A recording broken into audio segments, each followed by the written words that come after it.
Okay. Okay, good evening, everyone.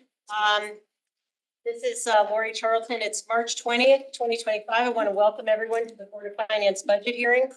Call the meeting to order and ask that we please all rise for the pledge of allegiance. Mr. Mottola, can you lead us? I pledge allegiance To the flag of the United States of America and to the republic for which it stands, one nation, under God, indivisible, with liberty and justice for all. Thank you. To the members of the public, this is the fifth of a series of Board of Finance hearings related to the fiscal 25-26 budget. After tonight, there is one additional hearing next Tuesday, March 25th, to address remaining departments and follow-up items from previous meetings. On Saturday morning, March 29th at 9:30 a.m. at Ward High School, there is a public budget hearing scheduled, and that hearing is devoted solely to taking public comment on the budget. If there are remaining open items to be discussed or additional follow-up issues, we'll meet again on Monday, March 31st, and then this board votes on April 2nd. Residents are encouraged to send comments and questions in writing to the board via the link on the Board of Finance page on the town website. We also provide a forum for live public comment that's pertinent to budget topics on each hearing's agenda. Live public comment can be provided in person or via Zoom. Public comment is limited to 3 minutes per person, and it will take place before the board's deliberations begin.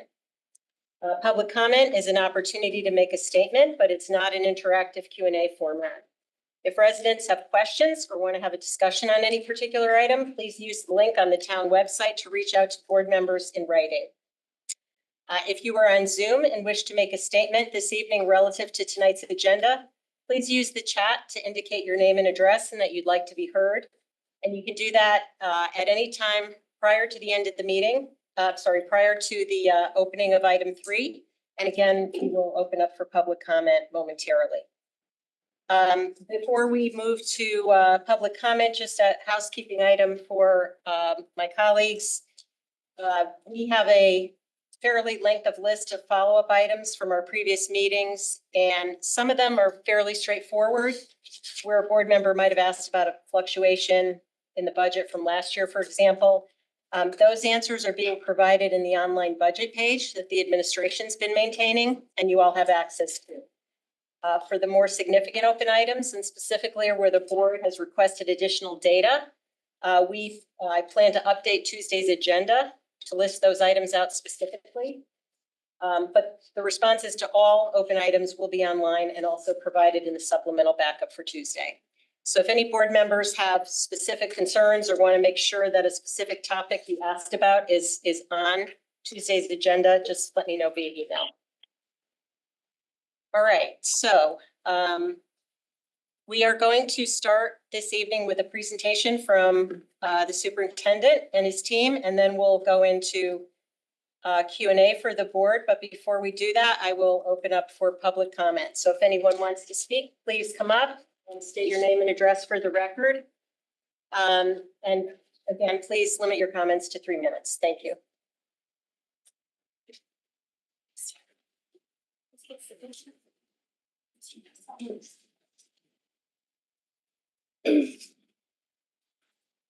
Hi, I'm Noah. I'm a proud student at McKinley Elementary School in the Fairfield Public Schools. Right now, I'm in 4th grade, but someday I want to be a pediatrician. I need a great education so that I can be the best doctor for babies. This education starts now. I'm not the only one. My friends and I are going to be future doctors, engineers, lawmakers, and more. It is in your best interest to make sure that we are the best at what we do, so we can help you when you need us. Mr. Testani has been told that it's only 1.9 million, so he should be able to find places to save. But that small cut means big things to me. It means that I can keep the teachers and keep the best teachers, and they have the support and training that they need to make sure that I am at my best. This means my classmates and I get to learn Spanish, STEAM, music, art, and all of the subjects that support our best educational experience. I'm here to ask you to fully fund the school budget for next year. But my real question to you is, why would I even have to ask? The best schools deserve the budget to make them the best. Please invest in me, and I promise you won't be disappointed. Thank you. Thank you.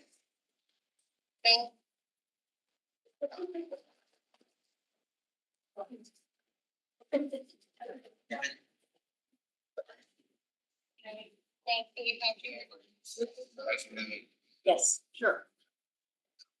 So I didn't hear they're both a lot smarter than I do. But watching the president speak today, he spoke about how America spends more per child than any other country. He was admonishing our previous leaders for the amount of spending, yet we fund our military exponentially, more than anything else.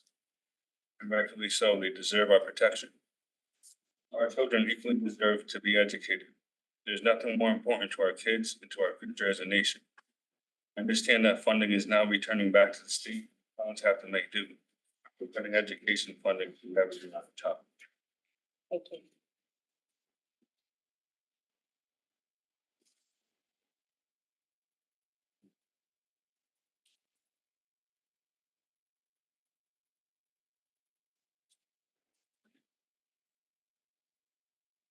I'm Laura Veneman. I am the president-elect PTA Council, which represents all the PTAs across the Fairfield District. We voted in support of this statement. I don't know that I'll get to my 3 minutes, but I'll try to get through it, but you'll have a copy of it.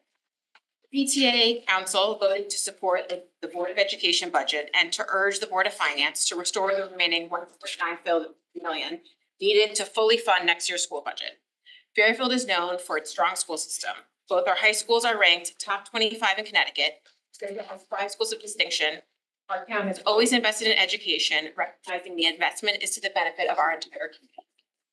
The Board of Education's budget this year is due to the new and much needed teaching contracts, increases in transportation costs, and continued rises in special education.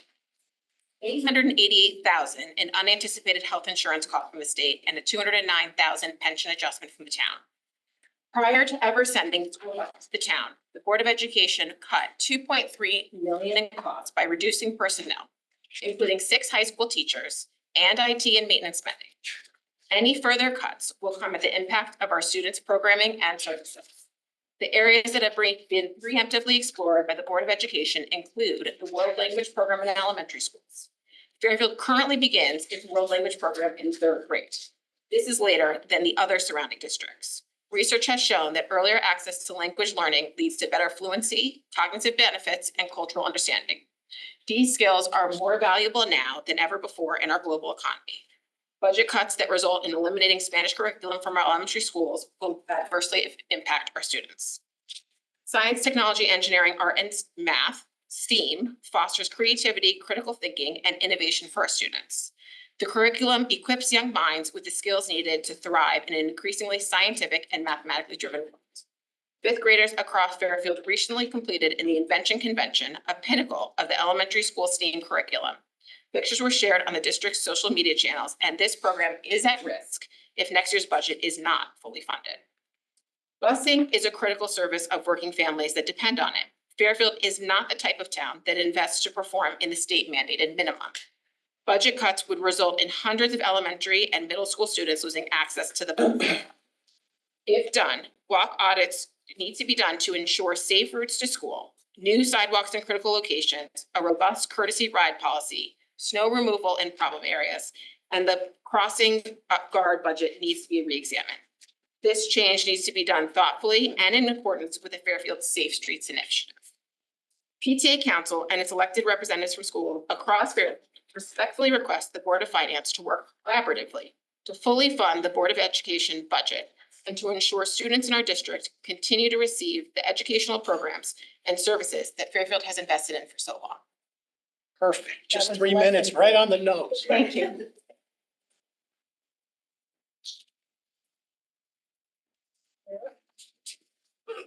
If you want to speak, you should kind of queue up here so we have an idea who wants to speak. Thank you. No, you're all right. This is an email that I sent yesterday, so some of you might have read it already. My family and I moved to Fairfield 4 years ago with 2 small children, currently ages 4 and 5, with the primary reason being the quality of the public education offered here. I've been following the progress of the budget this year, and I'm very disheartened that unless the budget is restored, there's a chance for programming, staffing, and busing cuts that will directly impact the quality of our children's education. We need the programs so the quality of a Fairfield public school education still holds the weight it always has. We need the teachers so the class sizes can stay manageable and the staffing to deliver this educational experience remains top-notch. We need the buses so our families can continue their working schedules and the kids who have been accustomed to taking the bus safely to school can continue doing so.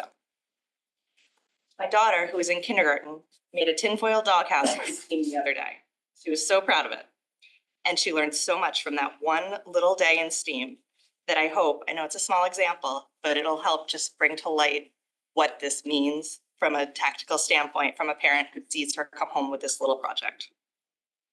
I know that taking away these programs is not life or death, but it takes away a portion of her educational enrichment that over the course of years is severely detrimental to her education. We need to be adding more of these enriching activities, not deleting them. She needs to be giving her sense of pride in all that she does, and that requires these funds being restored. Our kids deserve more than a bare bones educational experience, and I hope that you can all do your part in helping us give that. Thank you so much.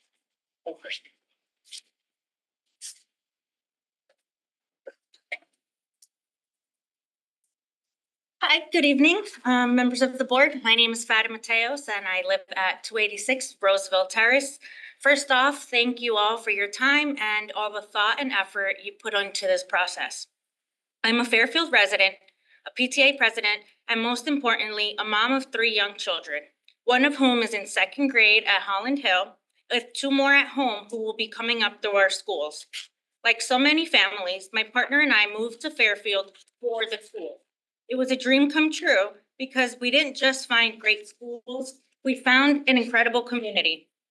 Fairfield is the kind of town where people truly love where they live, and you can feel it everywhere, at school drop-offs, on the soccer fields, and at town events. It's the kind of town where you can accidentally find yourself running your school's PTA just 1 year after joining it to begin with, speaking with members of Congress about it, and now somehow standing here in front of you all, despite my tremendous discomfort with public speaking. That kind of deep-rooted commitment doesn't happen by accident. It happens because generation after generation, Fairfield has invested in its schools, its teachers, and its children. And that investment has clearly paid off. 30% of our own teachers live right here in Fairfield. That speaks volumes about what our schools mean, not just to students, but to the very people who dedicate their lives to educate them. But right now, we're at a crossroads. We're not asking for anything extra. We're simply asking for the bare minimum to maintain what we have today. The budget before you isn't about growth or expansion. It's just about keeping our schools running as they are now.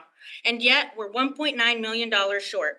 If the Board of Finance doesn't restore these funds, the Board of Education will be forced to make some very tough decisions, cutting the budget line by line to close the gap. Not because they'd have to, but because they'd have no choice. And what's even more alarming is that this is happening at a time when, on a national level, we're all quite literally watching the entire U.S. Department of Education itself face the risk of being on the chopping block. If we can't even depend on our local leaders, our local process, and our own community to prioritize education, then what kind of message does that send?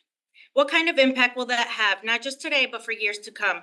As a parent, that's very hard to accept. I don't want to see our schools decline over time. I want to see them continue to thrive, not just for my children, but for the generations before and after us. I understand that budgets require tough decisions, but if we don't invest in our schools now, we'll feel the consequences for years to come in class sizes, resources, staff retention, and in the very foundation of what makes Fairfield such a special place to live. So tonight, I ask you to fully fund the Board of Education's budget.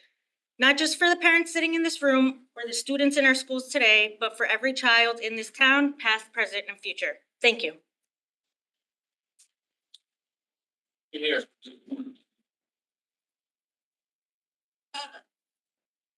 Hi, Lauren Efren, 241 First Street. I'm Dwight's PTA co-president, RLMS, Board of Ed rep, and PTAC representative for both schools. I sent this earlier in an email. I wasn't sure if it went through. I think I sent it to the old email address. So I'm going to read it out loud again. We are in a time of financial crisis. Today, an executive order was signed by the president to shutter the Federal Department of Education. If we do not fully fund the Board of Education budget now, we will never recover the losses in the next fiscal year. We will be lining up with the rest of the towns for state handouts. And they will look to see what our needs are, not what they were before town cuts. These are unprecedented times. This is when we need to pull together and support each other for the future well-being of our schools and our town. The top-notch schools are why people move to Fairfield. It's why my family moved here in 2020. We did not move here for the AAA bond rating. 65% of the town budget is devoted to the Board of Ed for a good reason. We have 17 schools with more than 1,500 employees at FPS that are essential to help our students achieve a 91% college acceptance rate. That is an incredible achievement. Simply put, our schools are the biggest economic driver in Fairfield. They are an asset, not an afterthought. They have a value that is beyond measure. You cannot put a dollar amount on student success. We cannot keep pushing the Board of Ed to the bottom of the heap and questioning every penny they spent. They have already made cuts in advance of today, even proactively before presenting their budget to the Board of Selectmen. Underfunding the Board of Ed budget will lead to reduced classroom programming, transportation, and staffing, all of which will have a lasting impact on our students come the fall and beyond. These cuts will have an impact on the town's ability to attract more families to Fairfield, to grow the grand list. The economic impact will be irreparable. I urge you to vote in favor of fully restoring the Board of Ed budget and securing the town of Fairfield. We still have $1.9 million needed to fully fund the budget. Your board alone has the power to restore the rest.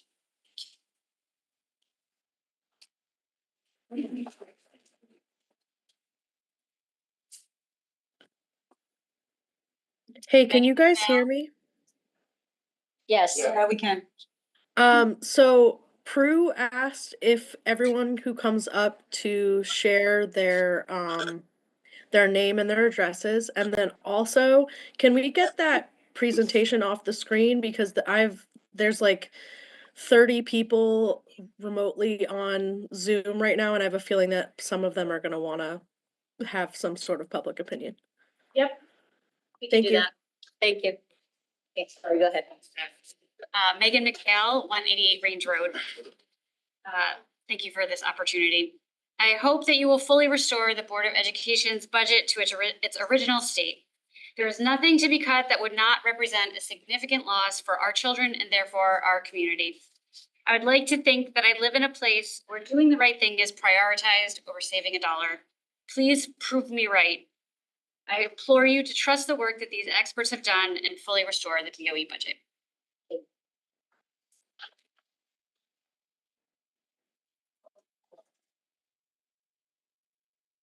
Brett Bosch, 470 Jackman. Good evening. Thank you to the board for its work. Thank you to the parents that came tonight to advocate on behalf of our school system. I echo those who have asked the BOE budget to be fully funded. I want to speak to you about some of the revenue assumptions in the Board of Ed's budget tonight, and there are two areas. Our school system receives $3.3 million in revenue from the federal government. Based on the news, I would label these funds an assumption. I encourage this board to begin discussing contingency scenarios should this funding not be received. There are no solutions in waiting to see what will happen. Manage the situation before it becomes a problem. My formal ask is that $1.95 million be restored to the BOE budget and that a contingency account be created based on this at-risk federal funding. Please don't let a fiscal cliff develop. The other revenue item I want to discuss is Connecticut's excess cost grant and its reimbursements. Thank you to our state representatives that recently worked to appropriate an additional $40 million in state funding. However, the estimated $465 in revenue that Fairfield will receive does not cover the loss of the originally expected $600,000. For years, the cost of special education has risen. reimbursements from the state have fallen. The failure to fully fund Connecticut's excess cost grant has shifted the state's obligation to local municipalities. This cost burden sometimes manifests itself as frustration towards special education and students. I am proud to live in a community that fully funds these expenses. And I want to make sure that the Board of Finance tonight keeps the discussion to process and not people. I'd like to see an acknowledgement that the special education services Fairfield provides contribute to $16 million annual cost savings when compared to outplacement. Our CLCs, TLCs, ECCs, they save us money. Thank the teachers that work in these classrooms tonight. I'd also like to hear how this board intends to advocate for greater state reimbursement. What have you discussed with our state representatives? What are you doing to advocate for greater reimbursements? Because if Fairfield isn't going to advocate for the state to increase its funding, then we cannot sit in this room tonight and say, we also don't want to fully fund education either. Lastly, please collaborate with your colleagues tonight and across the aisle. Please fully fund the Board of Education budget, and I thank you for your work. Thank you. Anyone on the screen who wants to say something? Is there anyone on Zoom that wants to speak? Just 1 second. Don't see anyone, so we have one left here. How are you? Hi, how are you? Good evening, members of the board. My name is Larry Sacramento, and my address is 92 North Street. I work here at Fairfield. I'm an elementary Spanish teacher, and this is my 3rd year teaching here at Fairfield, and I've loved every minute of it. I am the first in my family to go to college, and having graduated from UConn with a full ride, I was excited to begin working in education, and especially working in this field of Spanish, and to teach Spanish to as many students as I could. In the 3 years that I've worked here, 2.5 now currently, I've worked with over 1,000 students. I work in 3 elementary schools. I work at White, Jennings, and Holland Hill. And every community is different, and every child is different in these schools. And I have made it my goal to reach as many students as I can. In these past 2 years, my students have expressed excitement, especially my 3rd graders, who are the first to begin the elementary Spanish program in elementary schools. And they are beyond excited to start learning a language. Some students come in with Spanish already, and it is amazing to see that students at 8 years old, 7 years old, when I meet them, they come with their own language and their own culture from home. I've started on this journey of being an educator because as a student, my first language was not English. My first language was Spanish. And through ESL in Greenwich, growing up in Greenwich, I have been able to overcome that obstacle. I find now that as I walk into my classrooms to meet my students, in some of those students, I see myself growing up without that language. Some of my students speak Spanish already because of their parents or family at home. I think that we have a great potential here in Fairfield to continue the language program in elementary schools. And we have that potential because of our geography, where we are right next to Bridgeport, as well as the other Fairfield County districts.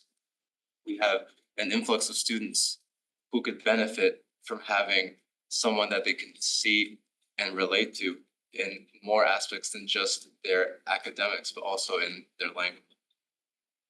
So I'm here to advocate and to support the budget fully so that we can continue to work with these students in their 4th and 5th grade. And one last thing, this past Tuesday at Jennings after school, I was speaking to one of my students who was waiting while their parent was in the parent-teacher conference, and their sister was there, and their sister's in 1st grade.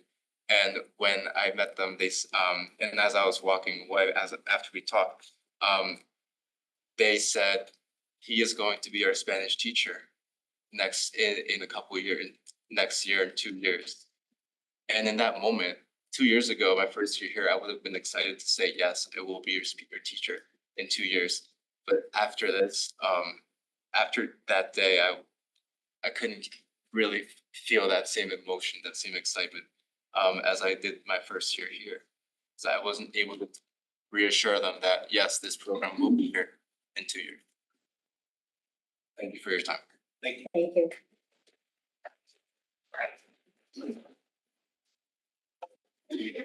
I don't intend to, sorry, my name is Matt Romans, 593 Townhouse Road is our address.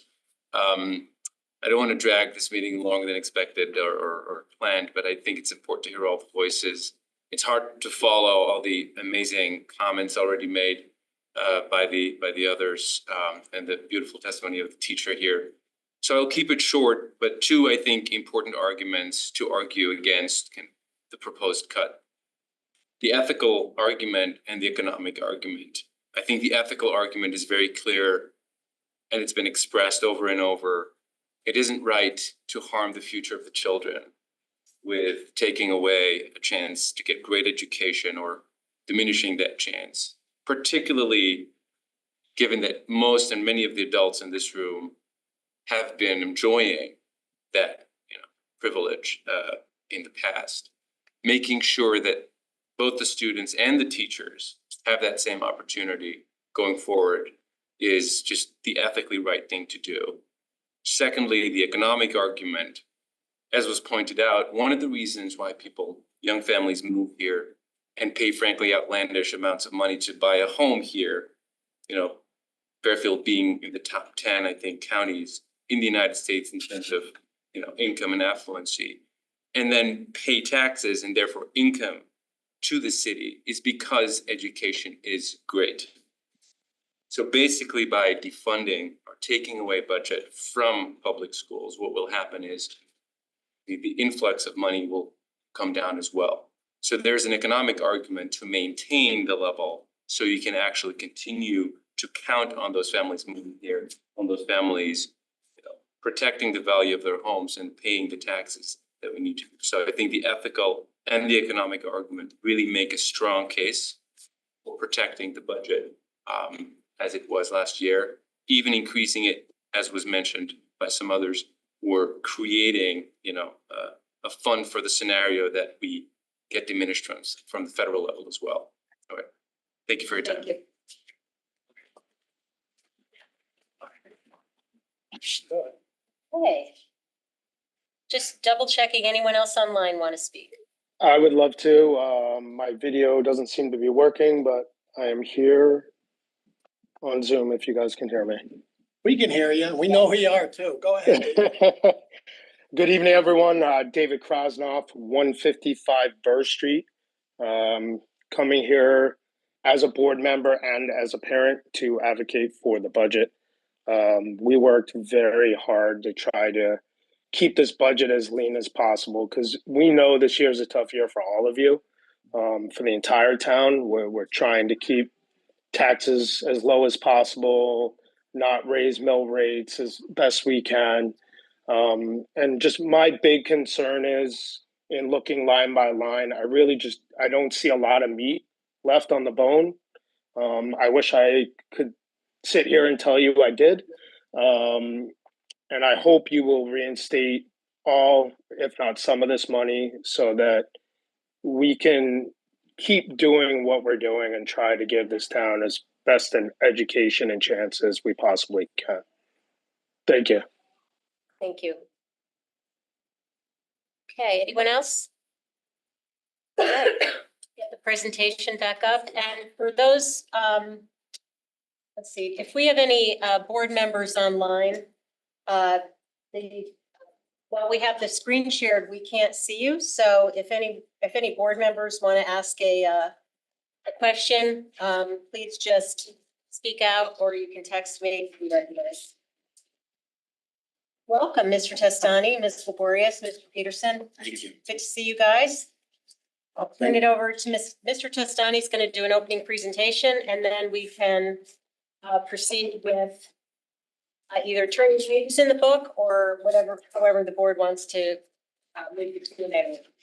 Thank you for the opportunity tonight to speak before you and give you a brief presentation. I'm not going to read every slide, but I will highlight those that I think are the most important I want to thank all the parents who are both online, but also took the time and the staff to show up here tonight to support the budget.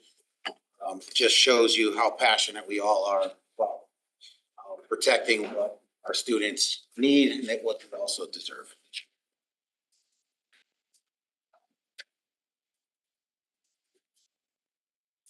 But just a brief overview, we're going to talk a little bit about critical investments, a lot about mandates and service needs, and then some of the reductions that have already occurred, some of the things that we have done in the building of the budget. I think those are important to highlight. And then kind of a little bit of a state of affairs on where we are and how we got there. So again, I think it was spoken most eloquently by our young student that we want to maintain a high quality of education here in the Fairfield Public Schools for our students. I think that is our goal. We want to continue to support exceptional outcomes for our children. I don't think anyone here who's had a child in the system or currently does would argue against that. So Board of Ed budget is 6.68% over last year's budget for a total of $234,932,226. How did we get here? Well, the superintendent's proposed budget was $234,425,547. However, from the time that I presented the budget to the Board of Education till it got to you here and the board passed it, we got an increase in transportation of almost $1.7 million. We had almost $900,000 in increased health insurance notification from the state. And we were then notified by the town of a almost $9,000 increase to our town pension contribution. So at that point, the board did strategically and carefully in doing their due diligence and being fiscally responsible to make some savings, get to this number. So we have already cut $942,000 in personnel. We've cut almost $600,000, as you can see, in technology spending. We've cut over $350,000 in phasing out our new world language curriculum. So we're going to do that in 2 phases. So the other half will come out next year. And we've cut $250,000 in the maintenance budget, which we'll talk to in a little bit because I think that's a very risky proposal in doing so.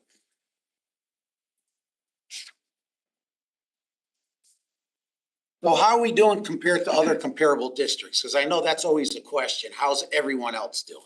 So in 10 Dirt A and Dirt B towns that we like to compare ourselves to usually, we rank 4th lowest with that 6.68 in the last 2 years adopted budgets compared to the others. As you can see, Trumbull, Newtown, and Guilford are slightly better, but also a little bit different in how they operate. Especially those 3 have a hard time comparing to because they all have 1 high school and 2 middle schools. We have 2 high schools and 3 middle schools. And then as you can see, everything else falls in line. So as we can see that this year, 6.68 seems like a shocking number. I think we need to be cognizant and take credit for the past 2 years since inflationary costs have gone way up and the COVID pandemic and ARP ESSER and all those funds expiring, that we did a great job in the previous 2 years knowing, we talked about this last year at this time and the year before, that the teacher contract, the administrator contract, and all these things would be coming due. So in preparation for that, we kept our asks low. And as you can see, South Windsor, West Hartford, Cheshire, Monroe, Farmington, and Westport all have come in higher with their proposed budgets this year and 2 adopted budgets the last 2 years.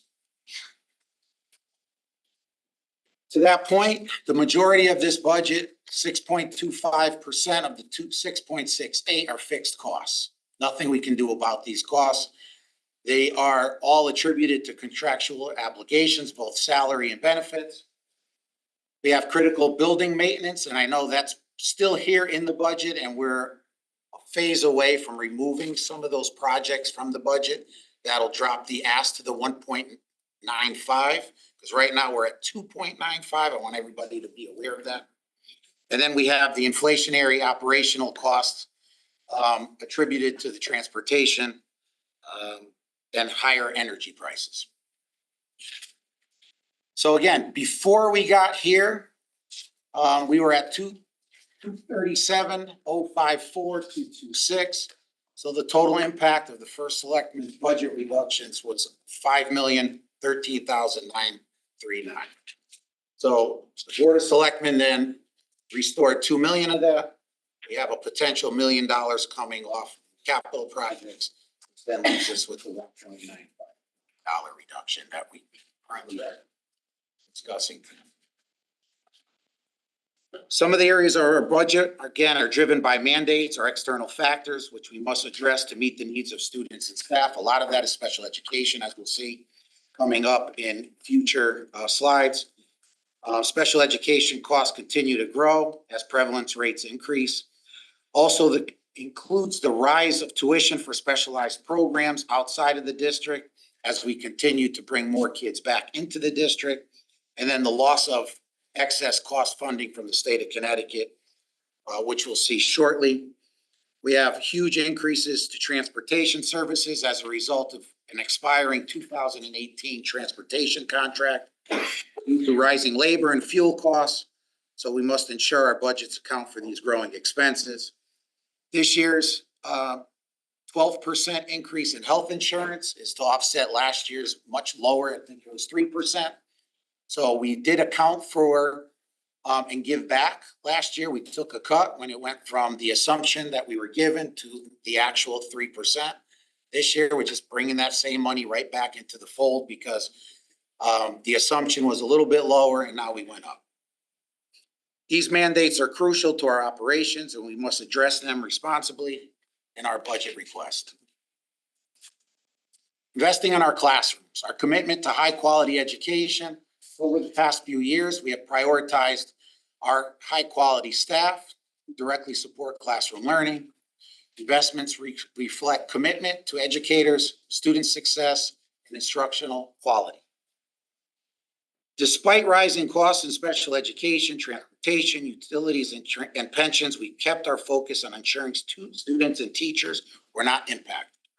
And we did that by critically moving some money from grants, putting things into grants so that we're not impacted. And we also did some pre-buy back in 22-23 when we had a surplus to free up some money so that we could invest in staff. So again, the vast majority, 4.73% of the 6.68% is salary and benefits.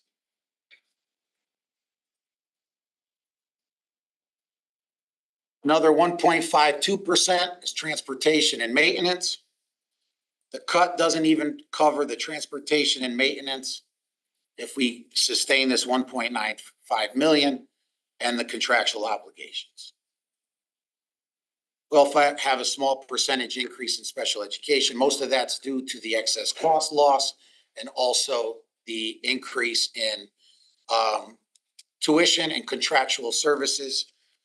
We're experiencing a huge increase this year to speech language pathology contracted services due to a number of teachers being out on medical, both maternity and medical, which is costing us about $5,000 a day to cover those services.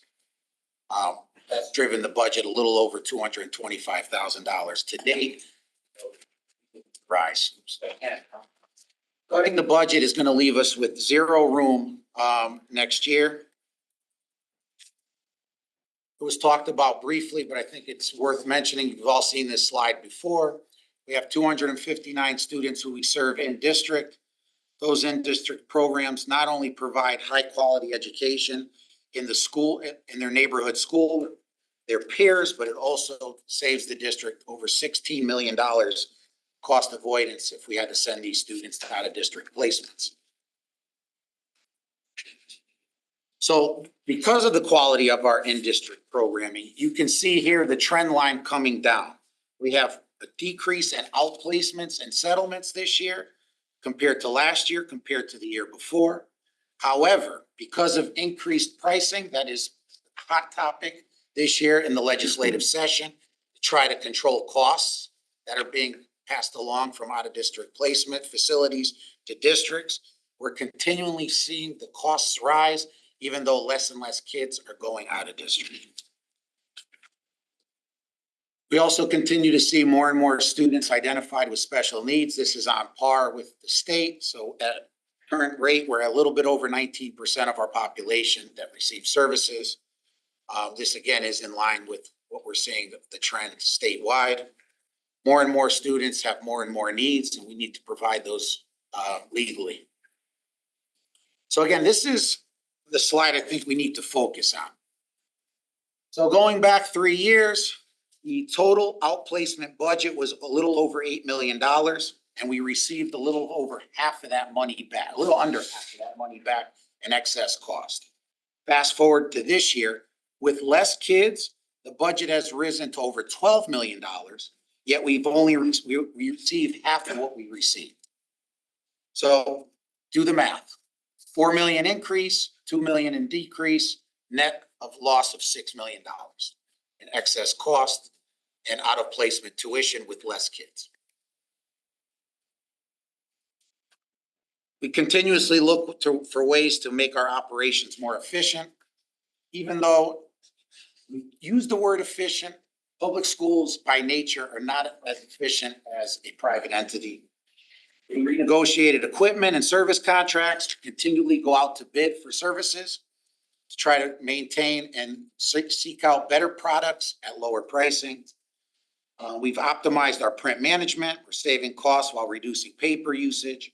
We've optimized maintenance schedules, keeping costs low by trying to do as much preventative maintenance as possible. We've done that in the last couple of years. We had the advantage of being able to get ahead of tree maintenance and paving. But again, with 17 facilities, there's always work that needs to be done. Through our synergistic contract, we're working to achieve savings in utilities by improving efficiency and cutting expenses. And again, can't highlight enough, we continually invest in our in-district special education programming to meet the needs of students with their local schools while achieving substantial savings. So we're predicting a little bit over $50,000 in our print management. We're trying to maximize that next year by adding more multifunctional devices in our schools, removing individual printers from classrooms wherever possible. However, as I mentioned earlier, I want to highlight, we've cut our maintenance budget by $250,000. However, since July 1, we've had about $285,000 in unexpected spending. We had to allocate $58,630 to address a failed AFD on the chiller at RLMS. We had to replace, for safety reasons, a walkway at Dwight for over $23,000. For safety concerns, we had to replace the stage floor at Ludlow High School for $49,000. We had an increase passed along in extermination services of $15,000. Our custodial supplies due to inflation have gone up $80,000 over the course of 1 year.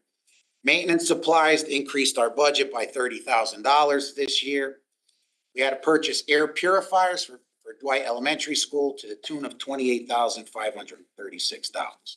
Now, we could have come back here to this board, asked for additional funding, but at the expense of other accounts, we're currently carrying this. So again, if we do not get any additional money back in the budget, with the already $250,000 cut to maintenance, you will see us back here next year if these kind of expenses pop up. And again, with 17 facilities, I think you're going to have a pretty good probability of seeing my face next year. By strategically leveraging cost-saving measures, we created room for impactful investments in our schools. These investments, whether exceptional teachers, as we all know, we put a big bet on our teaching staff. Updated facilities or enrichment programs directly translate into outcomes that define the Fairfield Public Schools. 3 things: high academic achievement, successful art, music, and sports programs, and students who leave us well prepared to succeed in life.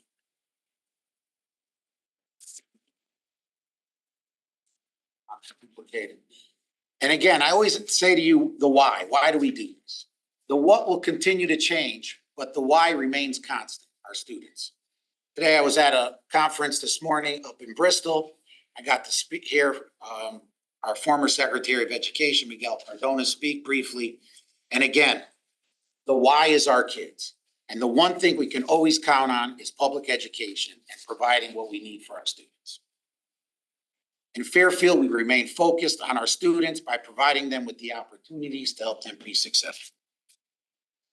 I'm not going to go through these all again, but as you can see, we have a robust athletics program here in Fairfield where over 2,550 students participate.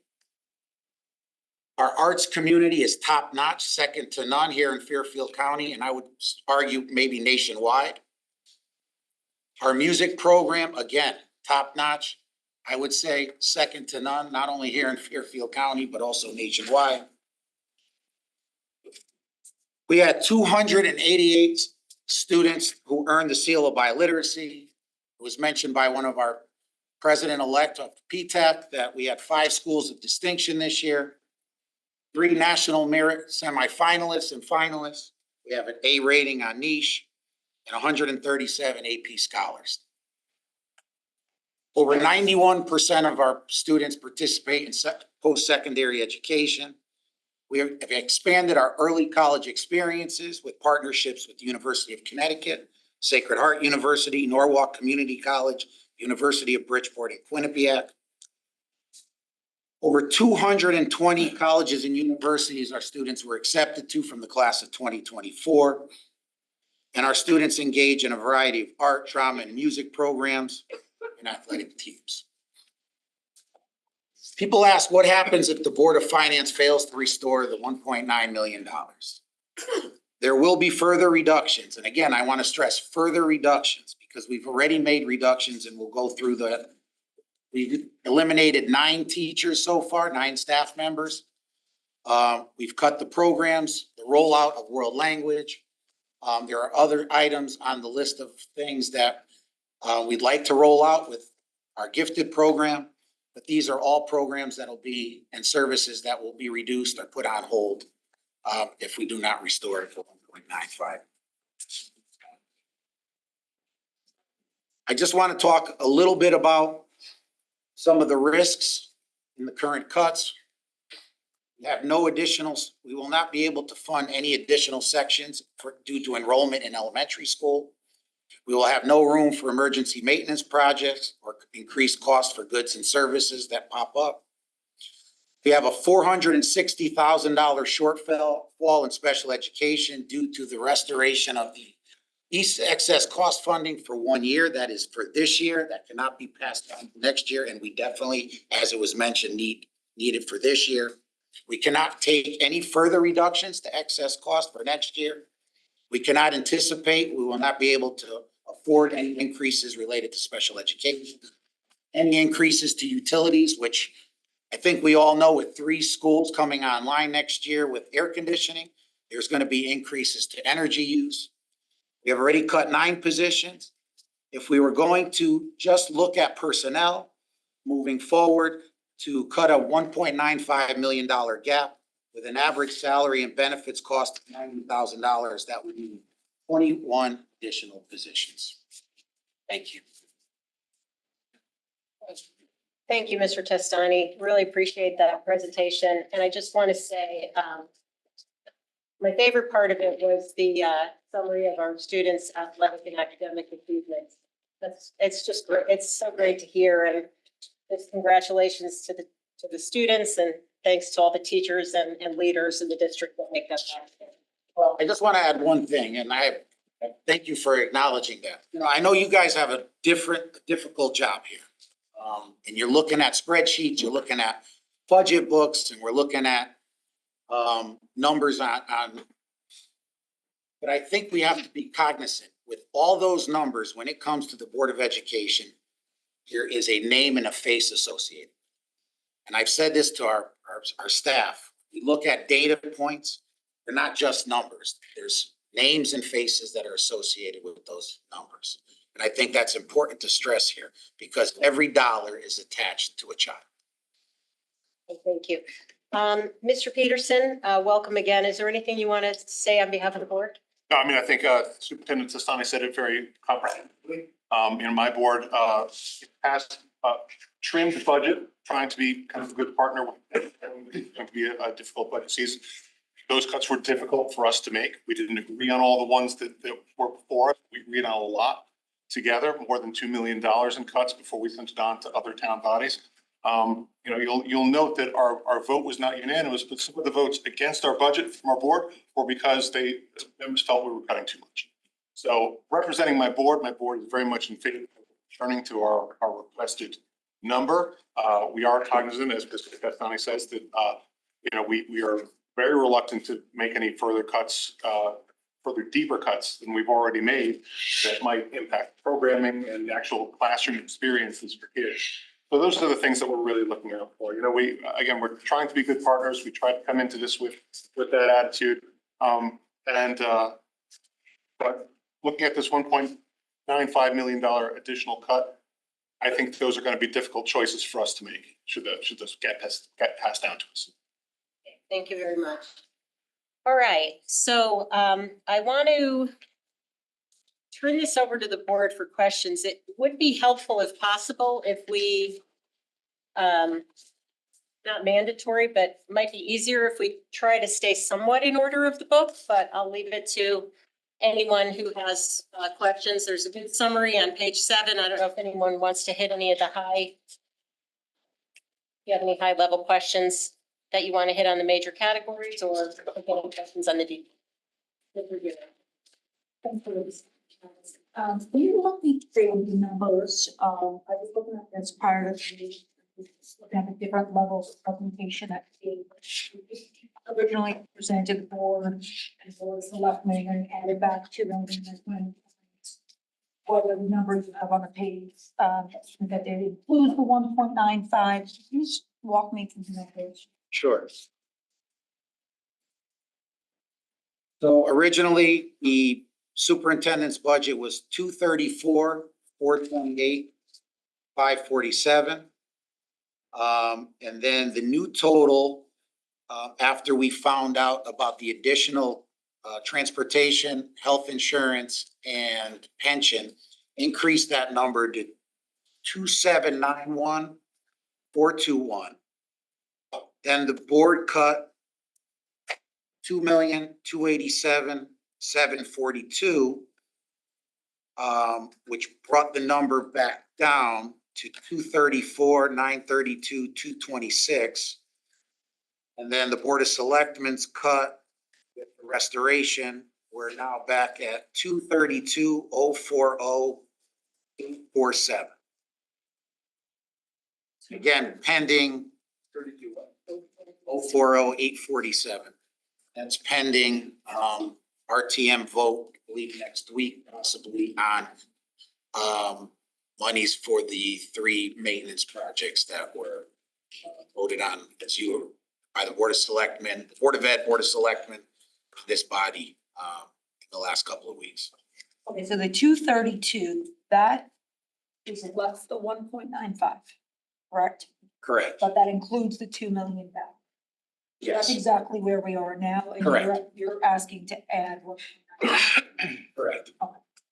And the 3 projects that are going in front of the RTM next week, those are 3 that you usually would have had in your operating Correct. numbers. Correct. Which you were asked to put into capital projects. Correct. So we effectively took that away from you guys and put it on the town's credit card. They're bonding. So they're cutting you for that as well. Well, no, It's we. an incremental cut from what would have usually been in your operating. Correct. So is that part of that 5,013,939 as the cut, or is that not even included? No, that's the 5,013,000 and change was the monies, the 1.9, the 3 projects, and the money that was 2 million that was restored by the Board of Selectmen. I just wanted to kind of encompass all of them. So it's the 3 projects, the 1.95 and.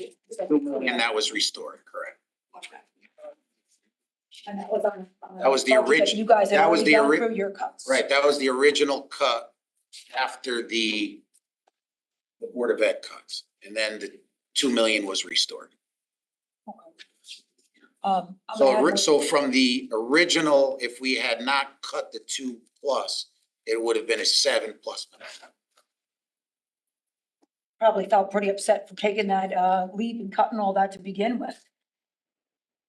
Right? Somewhat. Okay, Thank you for thank trying you. to do that. Mr. Matola? Yeah, I just want to dig into page 12 of the budget. Actually, it's page 11, line 135, degree changes. I note that if you go to page 14, it has an explanation as to what that means, and I'll read it for the benefit of the public. It says, the budget reflects a significant increase in degree advancements eligible for reimbursement under the teacher's contract. The anticipated amount is based on reporting requests for 7th-year certified course completions. And then on a line item, it's last year, the budget was 266, 429, and it's up $1,734,494. I'm sorry, 1,700,494, up 651% increase. And the proposed budget in that has $2 million over as the proposal for the 135 degree changes. So I guess my question is,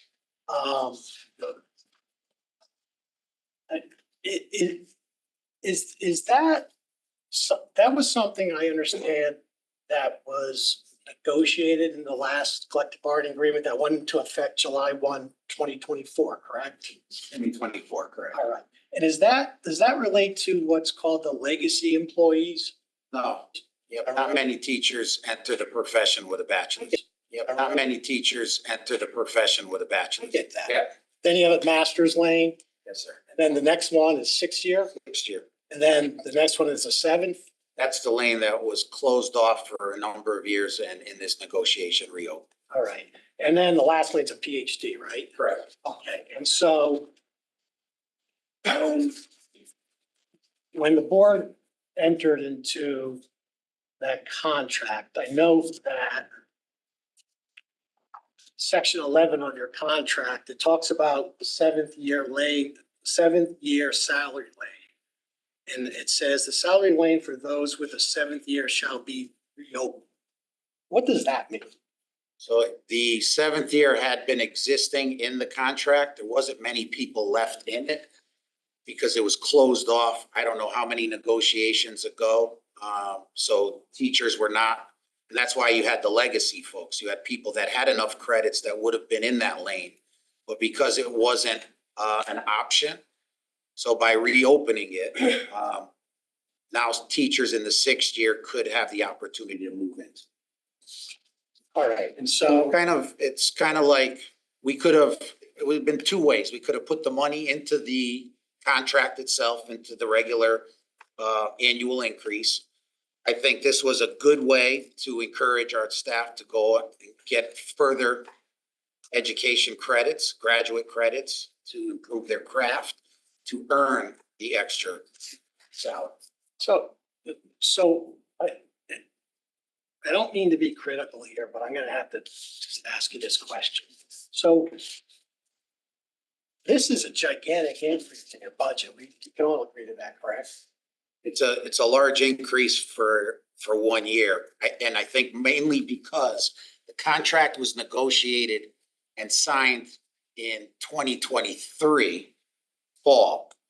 So teachers in essence have about 19 or 20 months to get 30 graduate credits. Had that been signed later, it would have been, so to go year to year, it's hard to get 30 credits. To go almost 2 years, much easier. So because of when the contract was entered into, what you're saying is that this cost is gonna be significantly high this year, but you don't anticipate next year it'll be as much because more teachers have had more time to get those credits. Is that correct? Correct. You'll have that, and you'll also have the fact that, you're gonna start pushing more teachers over. There won't be anybody else to slide over. I mean, the presentation that you gave to the RTM, it talks about other economics, and all it really says about this is salary length of those with this year shall be reopened. Those who currently qualify grandfathered to move into that lane will advance by seniority. However, there will be an annual cap of $50,000 that will limit the number of employees who can advance into that lane. I mean, the way I originally read that was that this seventh lane is capped per year at $50,000. And I guess I'm reading it the wrong way. Is that correct? Yeah, I mean, that's how it was written by board attorney, but, so I don't know the language, how that would. Our understanding was the cap was on those that currently had the credits. And we wouldn't let them all move last year because it would have been a little over 100, and we had not budgeted at that point. We were already into budget season. So that's why we limited to 50, but all these folks who are anticipating being done are all new folks. They're not legacy. Right. The MOU you entered into on this, it says that it shall only apply to this upcoming fiscal year and then 2026 and 2027. It talks about a $50,000 cap in this salary lane. And to me, I don't think anyone, the RTM or this board, looking at this, they expected that there would be such a great increase in that particular line item based on what the district negotiated with the union. It's a gigantic number. For me, it's troubled by it. Now, Jim, I don't mean to put you on the spot. I know you were part, and maybe I'm misunderstanding this. Did you think that this was gonna be? I didn't know Number? exactly what the numbers would be because now we're here right now with the numbers. We never knew where those numbers were gonna go. John, I mean, it was a tough negotiation. And we all knew it was gonna be high because teachers around the state were getting much more than we negotiated. I mean, correct me if I'm wrong, Mr. Donnie, because you were in the room at the time. I have no vote in that room. But teachers in other districts were getting substantially more than what we negotiated. They still are, and I think we're more competitive. I mean, we haven't seen teachers leaving. We have the normal retirements this year, but the last couple of years, we actually saw people leaving. One of the towns that was on the slide is Monroe. That's one of the towns that have been stealing, so to speak, poaching our teachers, because they do still continually pay significantly more than them. And I think in this climate, we had no choice then. It was either to put it in the salary schedule and come to you with a 16% over 3-year ask, which everyone's eyes, or this way, the negotiation was agreed upon, because at least teachers have to go invest in themselves, time and money, in order to then earn the raise. So I think we accomplished two things. We get to keep high quality teachers. Those teachers go and get professionally developed on their own dime, on their own time. And now they're invested here where they're not going anywhere now. I get that. I appreciate that. That's fine. Let me just ask you now. And we can't talk about those things from that room. But I was advised. Correct. After the fact, right? By council. Yep. One of the best negotiating councils that exists in the state. Correct? Pretty darn good, yes. Okay. So am I incorrect? But my reading of the room on the other side was they were not happy with this deal at all when we went with the results. No, they would have preferred just to have the increase, the percentage, the steps in the current salary schedule and not have to have their people do anything or invest anything to get the money. But at a higher level. Correct. At a higher, right. They would not have accepted it. The money level was going to be a lot higher. Correct. Absolutely. And they would have got it. And the percentages they were seeking over the period of time that they were demanding were substantially higher than what was Correct, given the market, given the market. Correct. And the market. very much so. And so, So I will tell you that I thought our group was happy with the way it came out. We were, Very happy. correct. Oh, so the $50,000, just from understanding, is that just relates to the legacy employee, the cap. And then the rest of the increases for those not in that group who have gone out and I guess achieved certain credits and are now trying to get into the salary lane 7. Correct. Now, these are all the people who have put in course approvals who intend on being completed by September. So can this number change? It could possibly, there's no way of knowing at this point. You did say in answer to our questions that the assumptions are based on a number of staff members who submitted course approvals for a salary. Correct. So that's what this number is based on. Right. So if somebody intended to finish 10 courses and they run out of steam or they couldn't afford to put out any more money, they may not get there now for this coming year, and they may have to wait an additional year. They have to let you know by like October 1st, something like that. Is that correct? September 1. September 1? They have until to complete. All right. I'm good for that now. I don't know if anybody has questions about Yeah, it. just a quick follow-up on that. So is it fair to say that the $2 million, so that's everyone that indicated that they intended. So is it fair to say that this, I don't want to say a worst case scenario, but this is not a conservative estimate. This No. assumes that everyone, We'll finish. 100% of Correct. people who indicated an intent Correct. will achieve that. Correct. So if there's any differential, it would be on The lower side, not the higher. Right. Correct.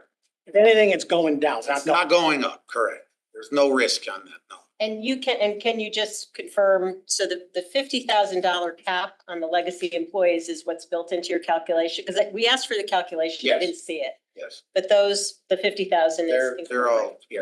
Okay. And I think you gave this to us, but how many teachers are are able to take advantage of this?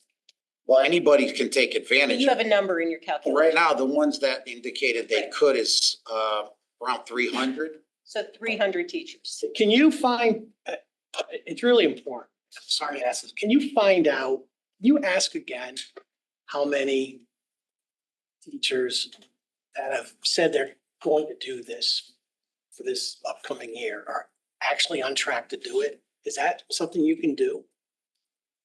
We could ask. When'd you ask them for the information? How long ago? January-ish. Just this past January? Yeah. Yeah. Yeah. So it's not that it How was. long ago? Yeah. I think, people are hoping that, they could fall short. And again, it was a lot of time. The minute that contract was signed, they could get going. If it was 12 months only, it would have been probably significantly less. But having that extra 7 months makes a big difference. And in today's world, it's not like when all of us went to college. No, I get it. You had a spring semester, a fall semester, and a summer with online opportunities for everything. Doctoral programs. There's a lot of flexibility with when you can start and finish classes. I even was talking to Sacred Heart in the summer, they have some criteria, but you can take a lot, There's accelerated degree programs that are, it's higher ed now, it's big business. And I appreciate you answering the questions and clarifying this. And, I just want to make it, I want you to understand that I think this is a good idea. My concern was it's such a big increase from over last year's budget. And some of the language in the MOU, at least to me, was a little confusing. So that's why I was asking the questions. Like I said, if it wasn't the amount of time, additional time, I think it would have been less, but they from the time it was settled till September is a lot of time. It's almost 2 years. Yeah, just gonna.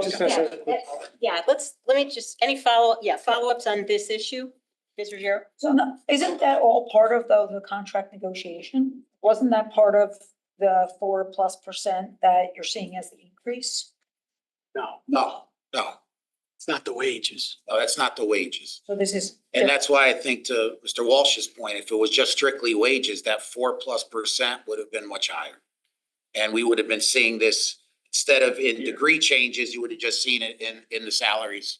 But it was part of the contract negotiation Yes. that they would, as they moved to lanes, they would be Correct. able to get more Correct. financial reward, Yes, which I assume we want our teachers to continue their education. It's helpful. we do.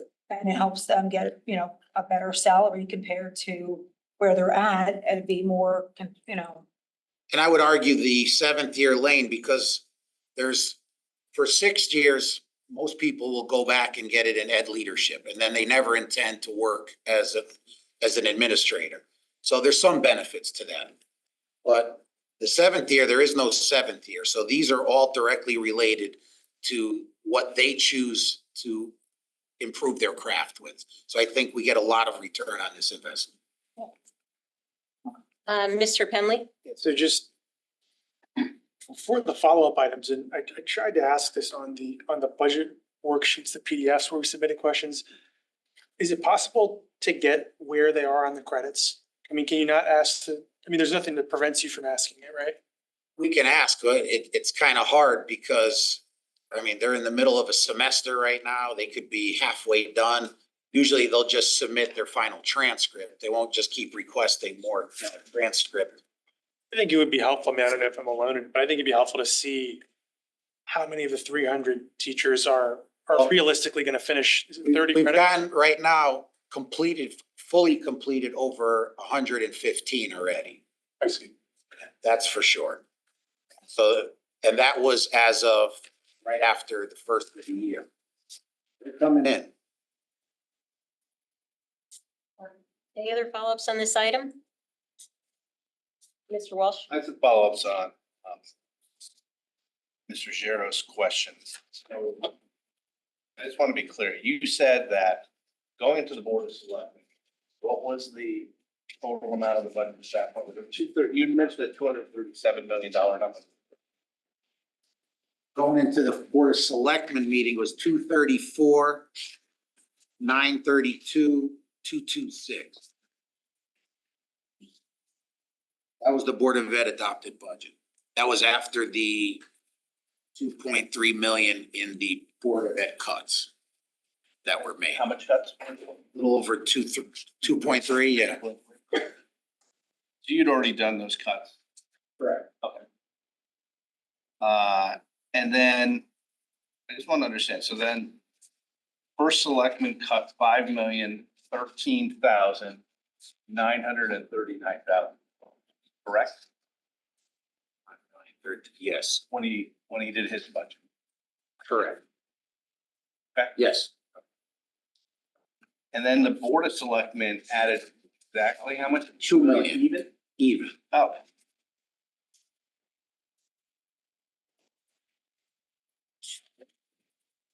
Because we have two Board of Selectmen members, the first selectman and Ms. Vitale as a selectman. You guys put in $2 million added, but you also had found $2 million of revenue changes, right?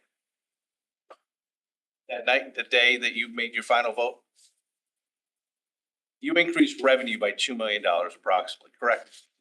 One of the things we definitely can't talk about, we had talked about in executive session, so we can't talk about that. So it's a total of $2 million, right?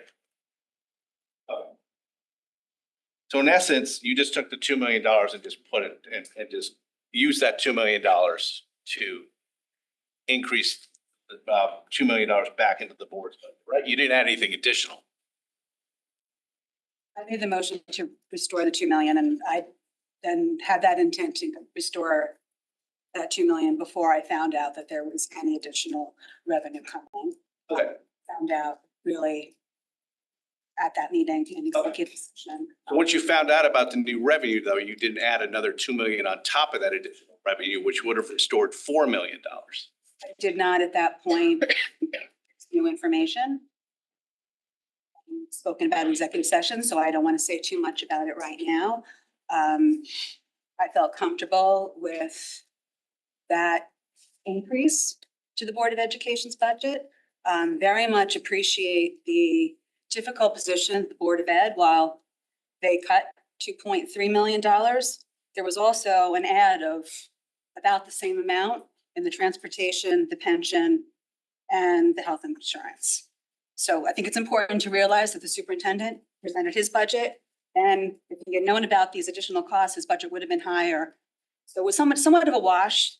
Fortunately, the Board of Ed was in that position for what was added, and then the Board of Ed pretty much reduced what was added after the initial presentation. And at that time, I think the state passed the additional funding for the excess costs for the current year. It was happening that day. You know, listening to the quarterly reports of the board, to the Board of Finance, aware of the deficit in special ed, but also had heard that the district was working to fill that deficit even before we found out about the state funding. So I wanted to hear if any new information came to light in between the time that the Board of Selectmen acted and the Board of Finance. Also appreciating that a lot is happening at the federal level. And just wanted to get a better idea of if new numbers came in for the district. Very often, depending on transportation, electricity, closer to the third quarter report, you might get updated numbers which might affect any sort of year-end spend. There's been new legislation now that Board of Educations can now have a non-lapsing account. Before, the Board of Finance had to set that up. So that's another new tool that I don't want to speak for the Board of Education, but that is a tool that potentially could be used if at the end of the year there is excess funds that could be put in this account. Parameters and policy to be used at the board's discretion to potentially mitigate a reduction to their budget if it ends up, I mean, I don't want to speak for this board and what you're going to do, or a stopgap for the unexpected stuff that just comes up. As Mr. Testani said, you know, districts are not efficient. There is some unpredictability when you are dealing with children. You don't know how many children are going to enroll. You don't know how many children are going to have special needs. A child might start the school year without being on an IEP or 504, and something might progress and a new need might be identified, and then the district needs to act. So there is some unpredictability, as this board well knows from just having the district before you every quarter. And having been, you know, a board chair, I've seen the healthcare numbers.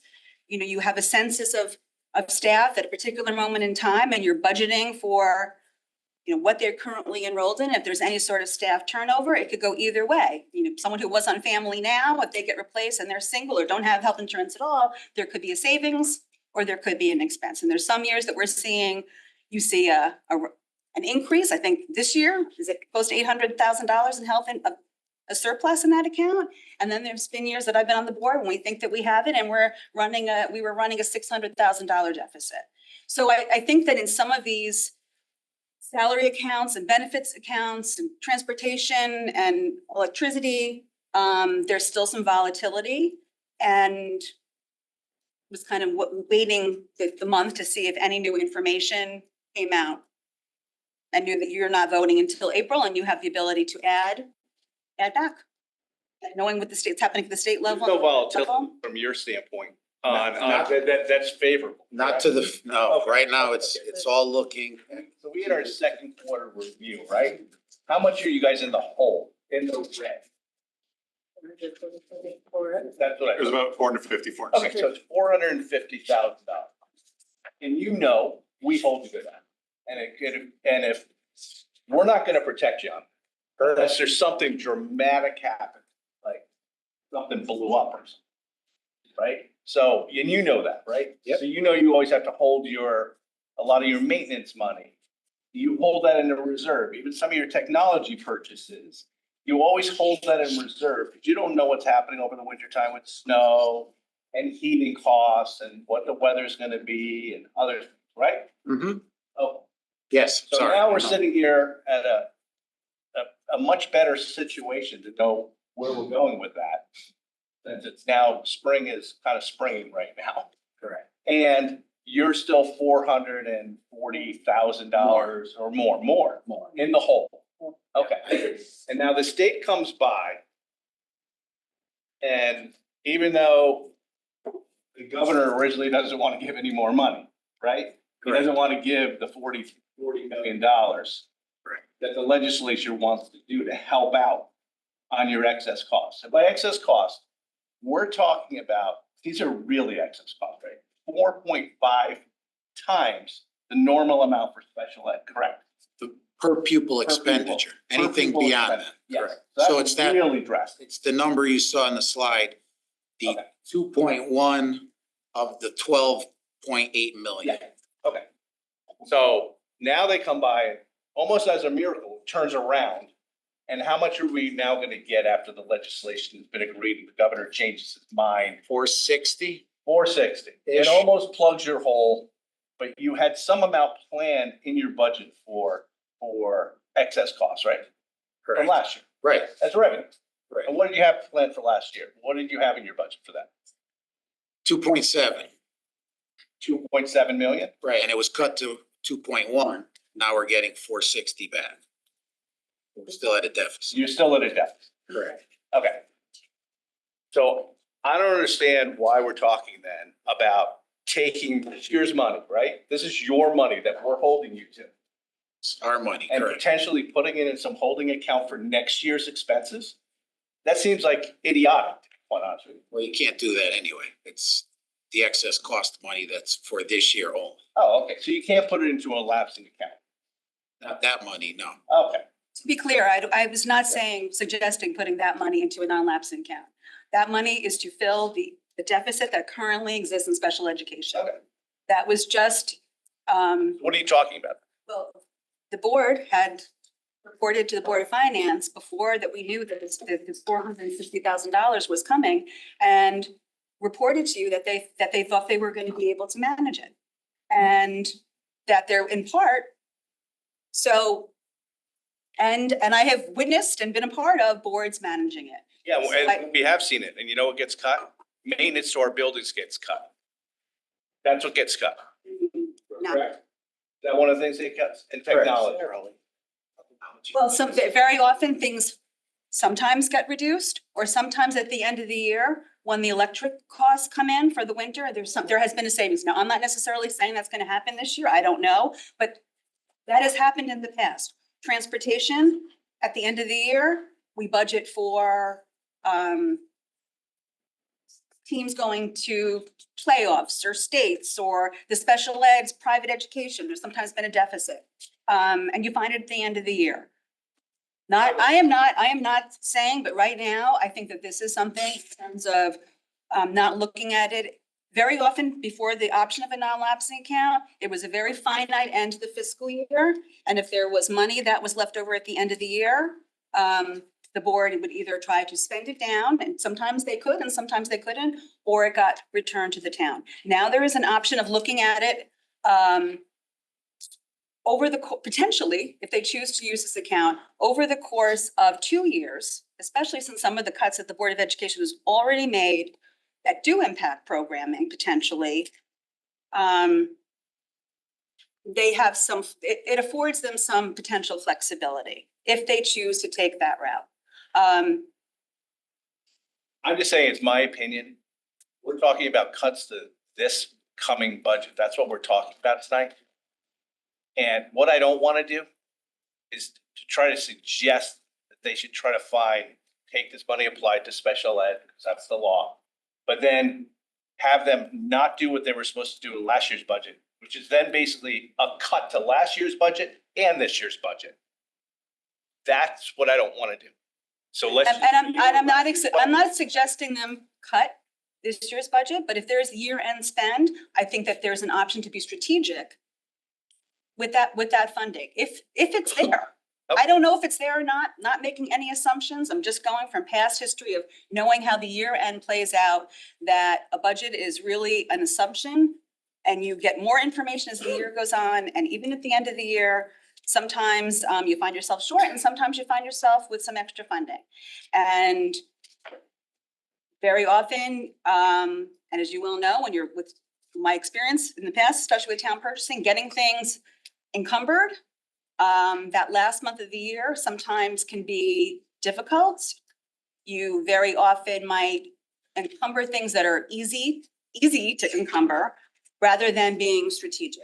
And my own experience, having chaired that board through some very difficult times, that it would have been wonderful to have a non-lapsing account going into a fiscal year, knowing that there's unpredictability, that the board could say, we know we have these maintenance projects, could anything wait? Can we have this money? And let's just see how enrollment plays out, how many kids enroll. Let's see where we are with the state budget, because very often we don't know what number we're going to get from the state because they pass their budget after we pass ours.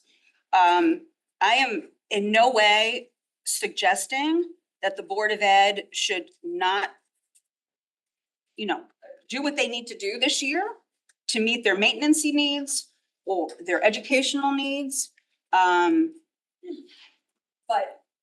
if they should find themselves at the end of the year with year-end spend, that there is potential to be strategic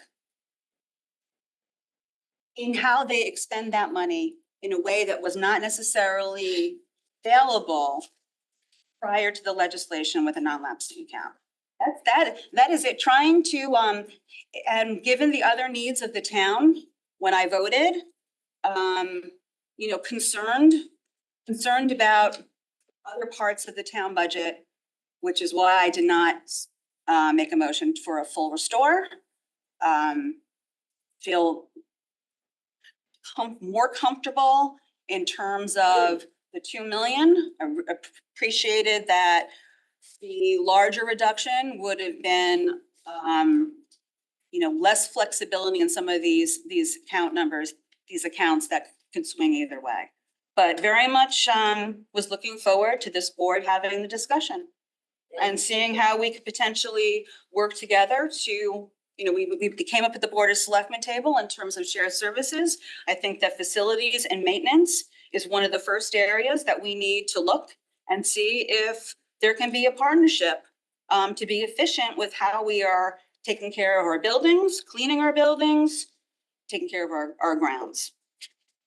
And, committed to working with Board of Ed to be a resource if they so desire. Can I just add one small detail kind of that's talked about in this discussion? Very often, as Mr. Walsh has pointed out, and as Mrs. Valley points out, at the end of the third quarter, we have a better idea where we're going to wind up at year end. Past few years, we've been beneficiaries of warm winters, and our utility costs have not been as steep. And Ms. Laborious, correct me if I'm wrong, but on page 13 of the backup for tonight, we have an estimated 12-month projected actual of 4.97 million in utilities costs against our adopted budget of $4.54 million. So already, a source of year-end spend that we've had the past couple of years is not going to be a valuable source of that this year. And I don't say that, Ms. Vitale will tell you, I've been a multi-year proponent of a standing non-lapsing account. And I understand the value of it in planning and in kind of easing volatility. I just wanted to say that, we can talk, and we'll be back here to give our third quarter update in a few weeks. But again, this source that I think people have been looking to, we've had it the past couple of years, and we've had that flexibility year end. That's an element of flexibility that we are likely to not have this year. Feel the same for transportation? Right. Yes, we cut transportation, if you recall, last year at the Board of Ed. Before it got to Board of Finance, there was a reduction of $125,000. We're also, as I mentioned on slide 23, maintenance, we've spent $285,034. So there's no money in the maintenance budget. This is a lean year. And again, we are hemorrhaging $5,000 a day on speech language services, on teachers, on speech language pathologists that are out on medical right now, either for maternity and there's no end in sight for that. So Okay. this non-lapsing account is a great idea. It's just not going to be this year. So let me just, and we're kind of all over the place here. I think there were some important points raised. You know, and you talked about the downsides. I also heard we have an $800,000 upside in medical insurance because of the mix of personnel, right? So I think that just underscores the point that there's a lot of estimates in here and things can go either way. I'm gonna say, The upside, I apologize if I could just clarify, Yep. is because of the increased rate. okay, I thought it was the mix. No, the Okay. indicator was when Got it. our budget assumed 8%, but So we're 800, that was the increase. Yeah. because of the increase in the premium rate. We were told 8, it's 12. But we're not to the. No, I'm positive. talking about the current year, Yeah, no, fiscal 25. Oh, the current year. well, we were cut last year because it went 3 rather than. Yeah, we're having savings in the current year? Yeah. Yeah, no, we've just been talking a lot about all the bad surprises in this Yeah. year. Part of the reason you've been able to make that up is we also had some good surprises. And again, I don't want to get too off track here, but I would just, on this non-lapsing account, I think it's a great idea for the board to consider it, apart from this budget. Completely apart from this budget, I think it's, I personally think that the way that the budget process works provides a disincentive for, your budget is basically use it or lose it, right? And I think that's a disincentive, Ms. Vitale pointed out, and we've seen it, there's an incentive to spend down the budget at year end. And that's not to say that spending is going toward things that are unnecessary, but those might not be your top priorities if you had 6 months or a year to consider it. And what the town has done, what this board has voted on every year for the town to do is when there is a year-end surplus, it gets parked outside of the general fund. And when issues come up or when there's a capital project, or if we have to cover costs for the fill pile or Penfield Pavilion, or if it, this year using it as a tax stabilization measure, that can be done when the time is appropriate.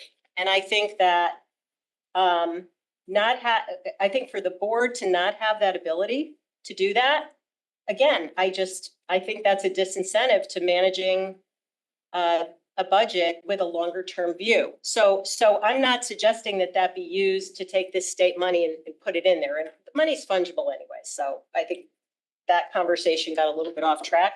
But I do hope the board considers that. And I think what's important, I'll just wrap it up, is if the board does do that, then there has to be an understanding that money does not become a target for future budget reductions. Because if that's what happens with it, it's not going to work. I think there has to be, a process where money can be put aside and you can put appropriate guardrails around it. But that has to be available to deal with future volatility. We talked about all the uncertainty at the federal level for next year. God knows, we might not even begin to be able to put away enough money to cover the risk there. But, we have that, we have, there's a million estimates in here. Enrollment, mix of people who take family health insurance versus single versus no insurance. I mean, we've seen these things swing millions of dollars in either direction every year. And I'm sure we'll talk about a lot of other things, but That's why I think I mentioned earlier that the last 2 years, we were really cognizant and budgeted low. Right. And I also think that we have to think about if we want to do this the right way, then we should fully fund special education and not worry about excess cost. And when the excess cost money comes in, that goes back to the town. This way, then, if we want to share the risk, then we share the risk with the town rather than the Board of Ed feels the brunt of it. So I know other districts have moved to doing that. So we fully fund. We don't count any revenue. And when the revenue comes from the state, it goes back to the town. So you're suggesting putting the cost sharing in the town budget and then just leaving and just fully not offsetting that. Correct. I got you. Correct. Well, so I just wanted to make that point. Ms. Vitale, again, I don't want to get too far off track, but I think she made a couple of important points, one being the non-lapsing fund and the other being the shared services. I hope that you will partner with the town to get moving on some of that. I have no idea whether there are savings to be had, much less significant savings, but I really do think we should look at it. Because again, given what's happening at the federal level, God forbid, we have what, $10 million of state and federal funding in this budget? God knows what will happen with that. And, shared services are a longer term endeavor. And if we want to make structural changes and if we want to, start brainstorming on the potential of savings and then actually execute them, I don't think that will necessarily impact next year's budget, but we got to get started on it. So I hope there's a good faith effort to do that and just see what may be there. I'll say for the sake of the board, I was very pleased at the Board of Selectmen that Ms. Vitale was tapped by the first selectman to lead the effort from the town side. I've appointed our former chair, Jen Jacobson. So we'll have two former Board of Ed chairs, people who are intimately familiar with both our operations and how they might fit together with the town. I think that this could be very productive discussions going forward, and I'm happy to encourage that. Oh, I didn't know that was done. Thank you. I think that's great, but thank you. Ms. Ruggiero. Just a question. I don't understand why we're spending time talking about a non-lapsing fund when they've already been stated they're not gonna have any extra money. We don't know that. Know that? We don't know that. We have no idea until the end of the year. A lot of different things could happen. And you're assuming that there's gonna be extra money. We don't know. We heard just 2 months ago that, things, every quarterly report comes back differently, estimates change. And every indicator in the economy shows that costs are going up. Well, we don't know. So I think regardless of what this is this year, and we've been in a much bigger hole and the holes have been filled. So I don't think it's really dependent. I don't think this is a discussion that is limited to this particular year. I think it's a good budgeting practice. And I think we should, in this environment, be very concerned about future volatility. And I think that with the proper guardrails around that type of fund, whether it's to protect special education funding or, unanticipated maintenance costs, I think collectively as a community, we can do, it's a way to break down silos. It's a way to do a better job budgeting and not provide disincentives to, to making sure we're sharpening our pencils on these budgets. Because listen, we've all done budgets, unless you're a dummy, you're not gonna want to put a lot of risk in your budget if you come out on the low side and the answer is going to be suck it up. Like if you don't have a backstop, if there's no way to deal with that, there's every incentive to try and make sure you're conservative in some of these areas. And that's a fact of life. I would agree with you, and that's why I again point to that slide that over the last 3 years, look at with the 6.68, we are at 5%, given all of the volatility. So I think we've sharpened our pencils pretty well. I think we should be recognized for doing that. All right, thank you. And we got off track. I had a follow-up question on what Mr. Mottola had asked about. So with the teacher, whatever we're calling it, the degree changes. I couldn't quite tell in the budget. I mean, is it fair to say that 2 million took us by surprise, the magnitude of the number? I wouldn't say the whole thing took us by surprise. But it was bigger than we thought. We just couldn't anticipate how many would take advantage of it so quickly. But, after having some conversations with the teachers union, you get a better understanding that there was just a lot of people that were itching for an opportunity to be paid for a fair wage. And that was the only way they can do it. No, I can imagine there was pent up demand. Yeah. And if I were Correct. a teacher, I would have been It was all over 25 years of, as Yes. Mick McGarry would say, 25 years of pent up demand. demand. No, so I get that, but one thing I couldn't figure out was when that contract was presented to the RTM, when we had discussions about it, it was pretty clear that all in, this was going to represent an estimate of a 4.5% increase in compensation this year. I couldn't tell all in just on the compensation part. Where are we? Because the numbers that you present the increases are as of the budget as a whole, not compensation. Sure. Is that in there? Yeah, it's in the budget driver. Just the salary without the link. No, with the lane change, Oh. because again, I think what we heard in the, So as a result of the so contract was that total with all the- in it was 4.5. Right. So all in teacher's contract and degree changes, we're looking at 2.7%. No, that can't be right. Not million percent. Percent Increase over last year's budget. over last year's comp or as a percent of the total budget? Percent of total budget. Percent of total. So So $6 million. How could we be less than the 4.5? I don't get it.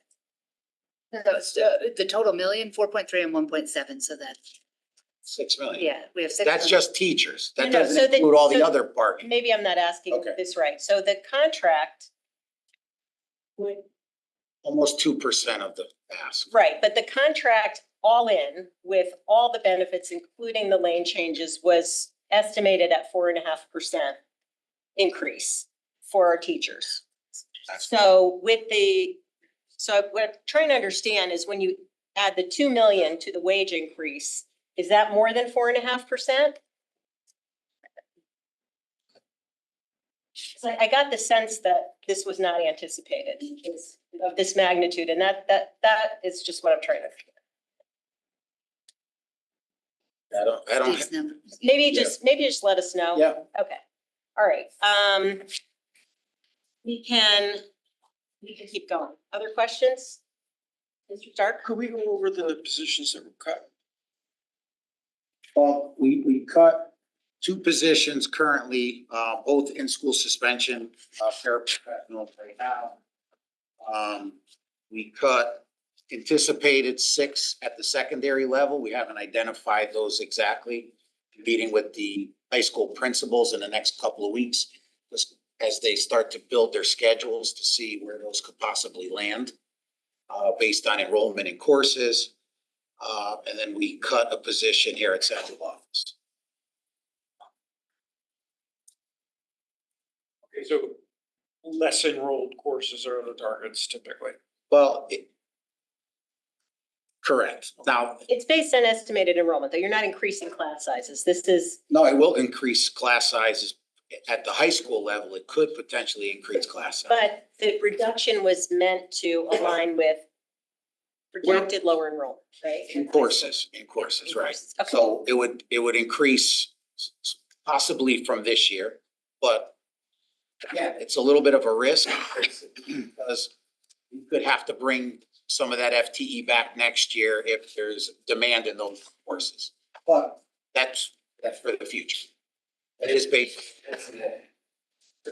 Yes. And then, where are you getting the technology savings from? The cut that you put on in the slide deck. Technology savings is not purchasing some replenishment and renewal of Chromebooks. We're hoping that, well, at the elementary level, by keeping the Chromebooks in the classroom and not sending them back and forth, we'll get a longer life expectancy. Have you, And actually looking to see if we can do a little bit more on limiting Chromebook access altogether at the elementary and possibly. We're also holding off on purchasing the community boards. Boards like teaching to replace some of the older smart boards. That's the other two. my son is a trend of one person, so it clearly doesn't speak for the whole system, but he doesn't use his Chromebook. Have you noticed anything along those lines more generally? Well, we're having some conversations. We want to engage some of the teachers in terms of what the percentage of work, but we do have digital licenses on a lot of our textbooks and then just classroom sets. So there would have to be a shift if we moved away from Chromebooks then to purchase textbooks that children would be able to take home. Thank you, Mr. Stark. Mr. Penley? More questions on that technology capital. So you're buying $125,000 of charging stations for the laptops. The premise is that it's going to save money because they're being broken or they're not charging enough. That's the idea that when the kids are taking home. Taking them back and forth every night, right? How many Chromebooks last year did you have to replace?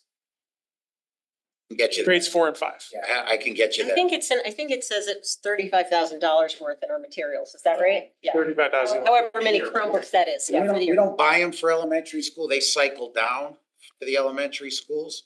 So they're already have usage on them. And you know, as you've probably heard, a lot of parents don't want them going home anymore. Very contentious. The So, Chromebook, yeah.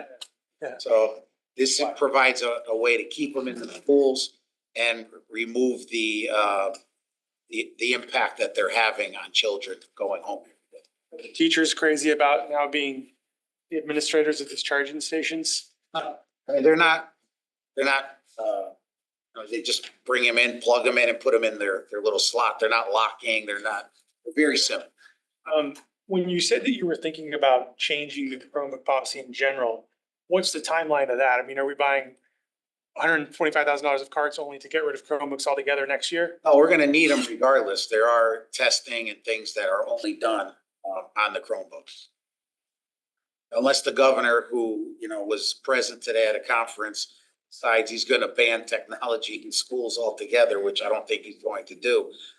State testing, all our assessments that we're required to administer are done on devices, so they'll have a use forever.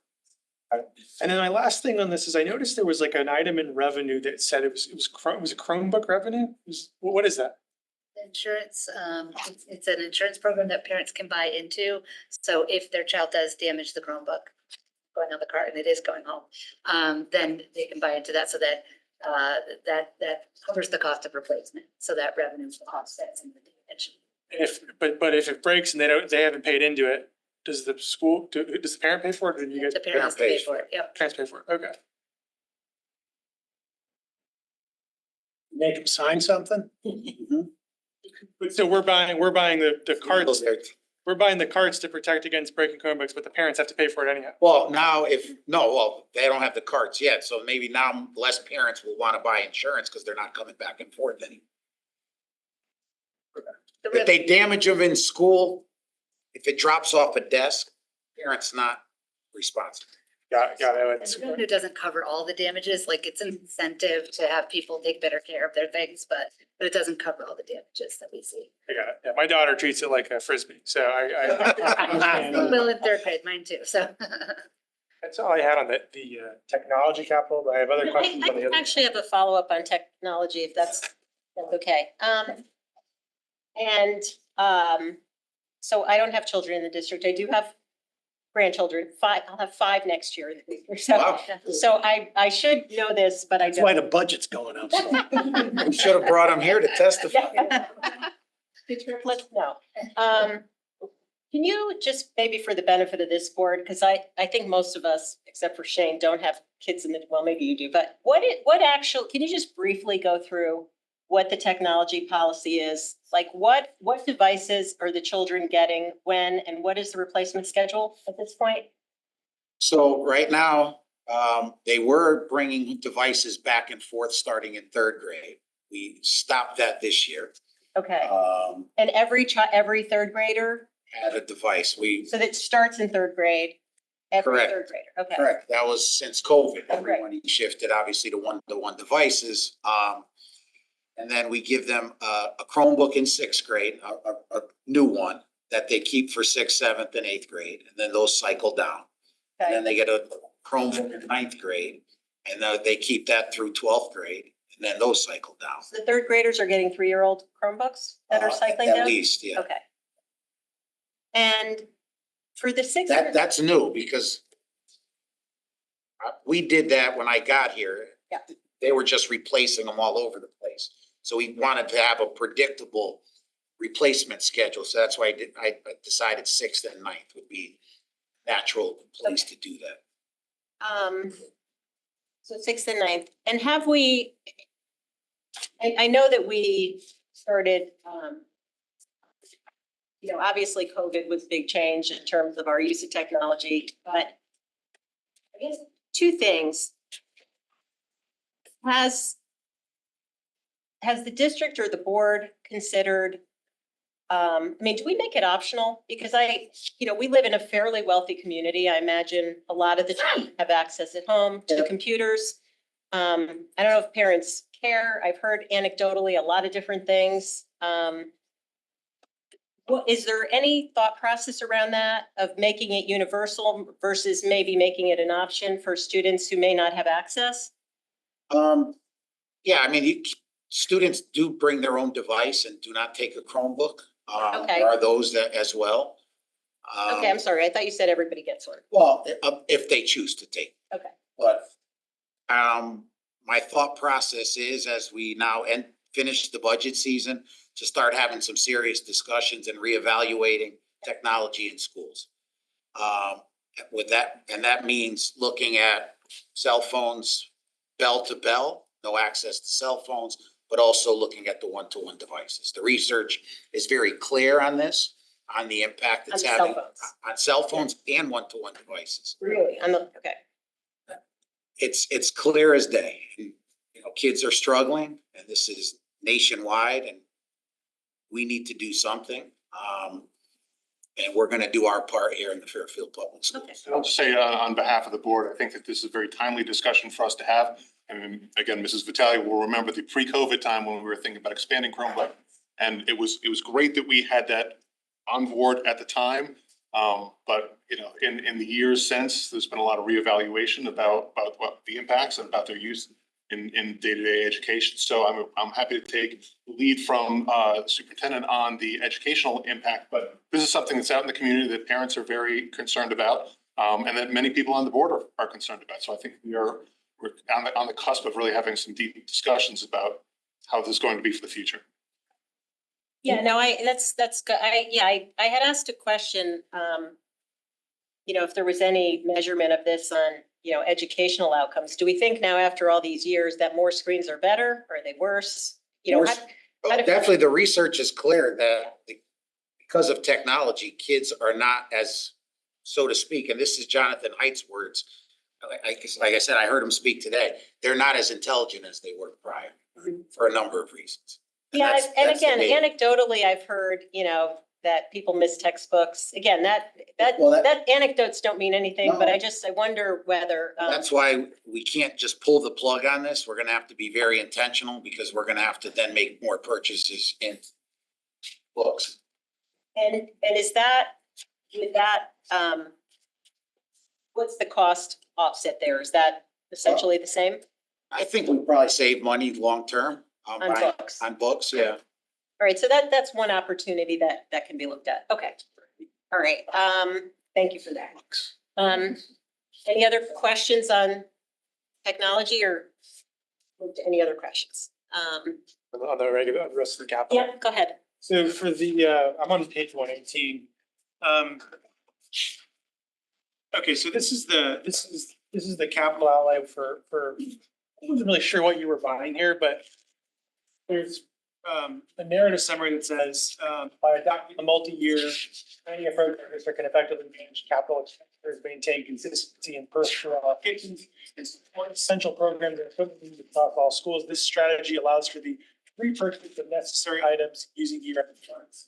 So is this amount budgeted here basically still cash available for you guys if you're gonna figure out how to dole it out amongst all the schools at the end of the year? So what I'd say is we took a more conservative approach to budgeting on some of the items that they used historically, as Ms. Vitale mentioned, Ms. Charlton also.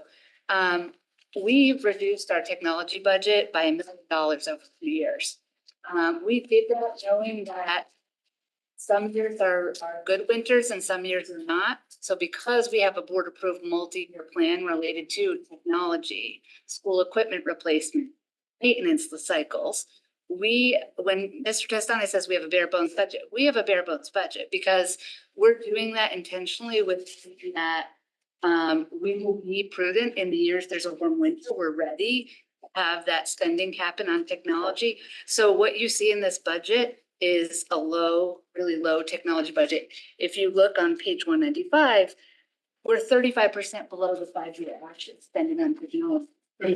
Technology, so I'm looking at 501 capital outlay, technology. I'm sorry, not the tech. That's like, I thought that was like erasers. Same thing. So it's like kilns. I'm sorry, which and- page are we on? So 118, capital 501. So there's the budget for it is about $500,000. So similarly, so in the same vein for tech capital and for school-based capital. So the school-based capital includes kiln replacement. It's for the auto shop. You know, the wood shops, I don't know, mechanicals. All of the equipment that goes into the school to support the school equipment is part of this capital outlay budget. So similarly, we budget relatively low in there. We know we have some big capital needs. We have a multi-year plan that if we happen to have a warm winter, we're able to begin and or the timeframe to get our income. So when you go through and you see, for example, on page 120, and all the schools are getting $5,900. Yep. So they're just all getting allocated in whatever they might need to replace. That's all they're getting. Correct, but we also have a central district-wide capital account that is after the school.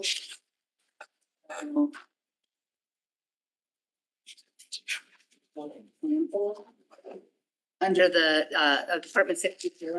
School equipment investment. On page 123.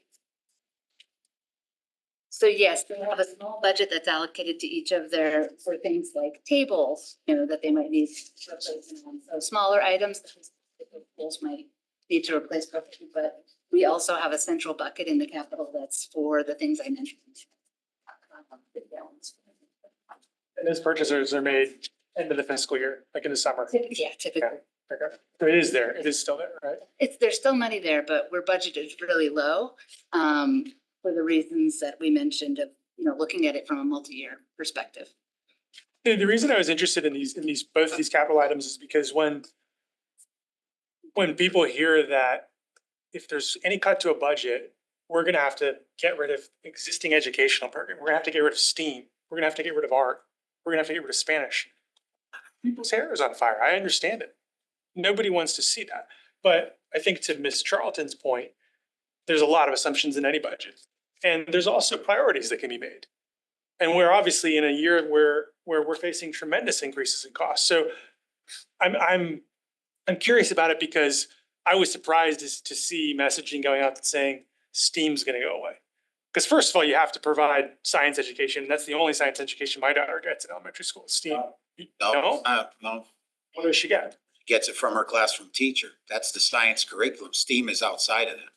She gets science in class? That's news to me. STEAM only came into play here in Fairfield a few, 7, 8 years ago. Before that, just like every other elementary school, the elementary teachers teaches every subject area except. I stand corrected. I didn't realize they were getting any science in class. Yeah. Still very much in favor of keeping these budget items. So I think to your question though, I don't know if that capital outlay budget for this current school year is still just sitting there waiting till the end of the year. It's most likely have been spent already. and I'm not saying that okay, forget it, you should spend this money on STEAM. I'm just pointing out that part of the discussion has to be about priorities, and obviously clearly the Board of Ed had to make very difficult choices even to get here. But just again, to reiterate what Ms. Charlton said, there are assumptions, there are variances in the budget. I remember last year when we were voting on this, and there was a slight amount that you didn't have for your retirement fund. There was a contribution you had to make. And I was like, oh, we gotta put it back in. And I remember Mr. Walsh looked at me, he says, Mr. Penley, if they can't find that money in this budget, then they should all be fired, something to that effect. And it's right, on a $238 million budget, you're gonna be able to find the room, right? Without a doubt, yeah. 0.1% or something. It was well below 1%. Yeah. Point whatever. These numbers are a little bit bigger. Fired when I did budgeting at. It was still like $270,000 though. Like what? But I would just. Should I put a dig in and say the 1.9 million is 0.4%? I would just. Go back, it's 4 million. I would just say one thing is, if you looked at our capital budget relative to other schools, the capital needs of a district, this is incredibly low. And partially because we're doing that multi-year planning.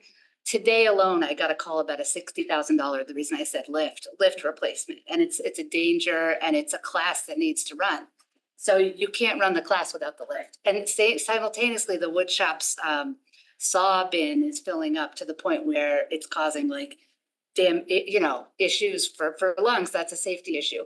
Potentially having to replace it much more than the capital budget we have here. So we do have to shuffle and find it from various. So I absolutely appreciate that. And I'll shut up. Let me ask one more thing, just to put a number onto some of the kind of headline things that we're seeing out there, because there's a lot of advocacy right now. We've gotten many emails, and I've gotten not only from neighbors, but also from you guys, right through Parent Square. So I'm seeing it too as a parent.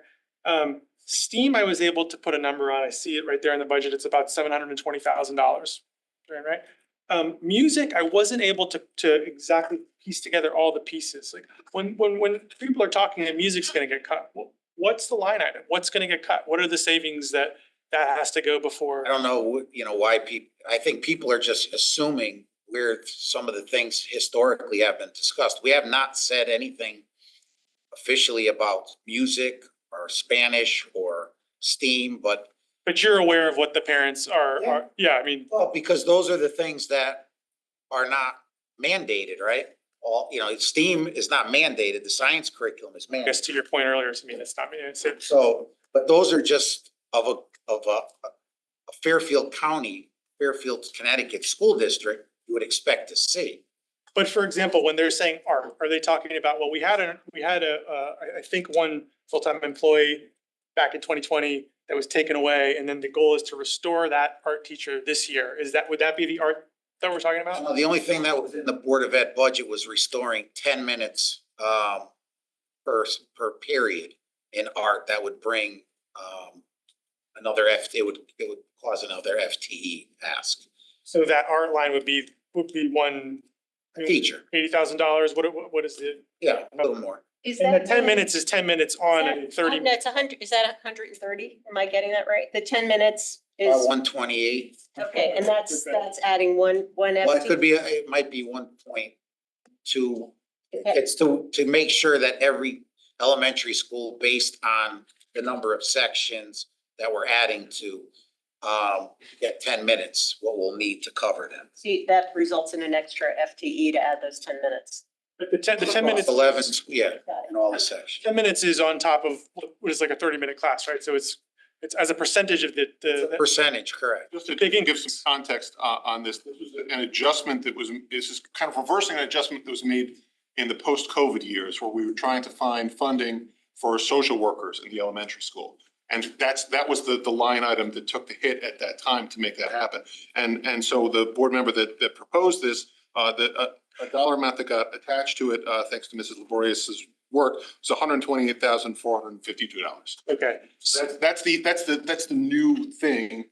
But again, it's trying to create fix something that we had to make an adjustment for under pressure several years. And we still, even regardless, without the 10 minutes, we may need to add that if, depending on new registrations from now until the start of the school year, if kid comes into a school and triggers another section, that section needs art, music, PE. Thanks for that clarification. That's helpful too. And it's a helpful distinction to make between bringing back a position that was eliminated during difficult time versus adding curriculum that has never been there. Right. And I think, I would just encourage everyone to think about that as a line in the sand. Can we preserve existing programming? Yeah. And I know that the board has already, looked to make some of those decisions. So the last thing on there I said was music, but it sounds like you don't have a number on, what is that music number? Is it, you don't know? I'm not proposing that we cut music. But when people are saying music's gonna go away. Well, they're making assumptions that those are the things that could possibly go, because music program, there's state minimums. And again, in a place like Fairfield, we exceed the state minimums, as we should. I mean, you don't have a robust high school music program if you don't have a robust middle school and elementary school program. Safe to say I could put in like another FTE to sort of try to quantify, perhaps people are thinking about. I mean, it's not. No, we weren't increased.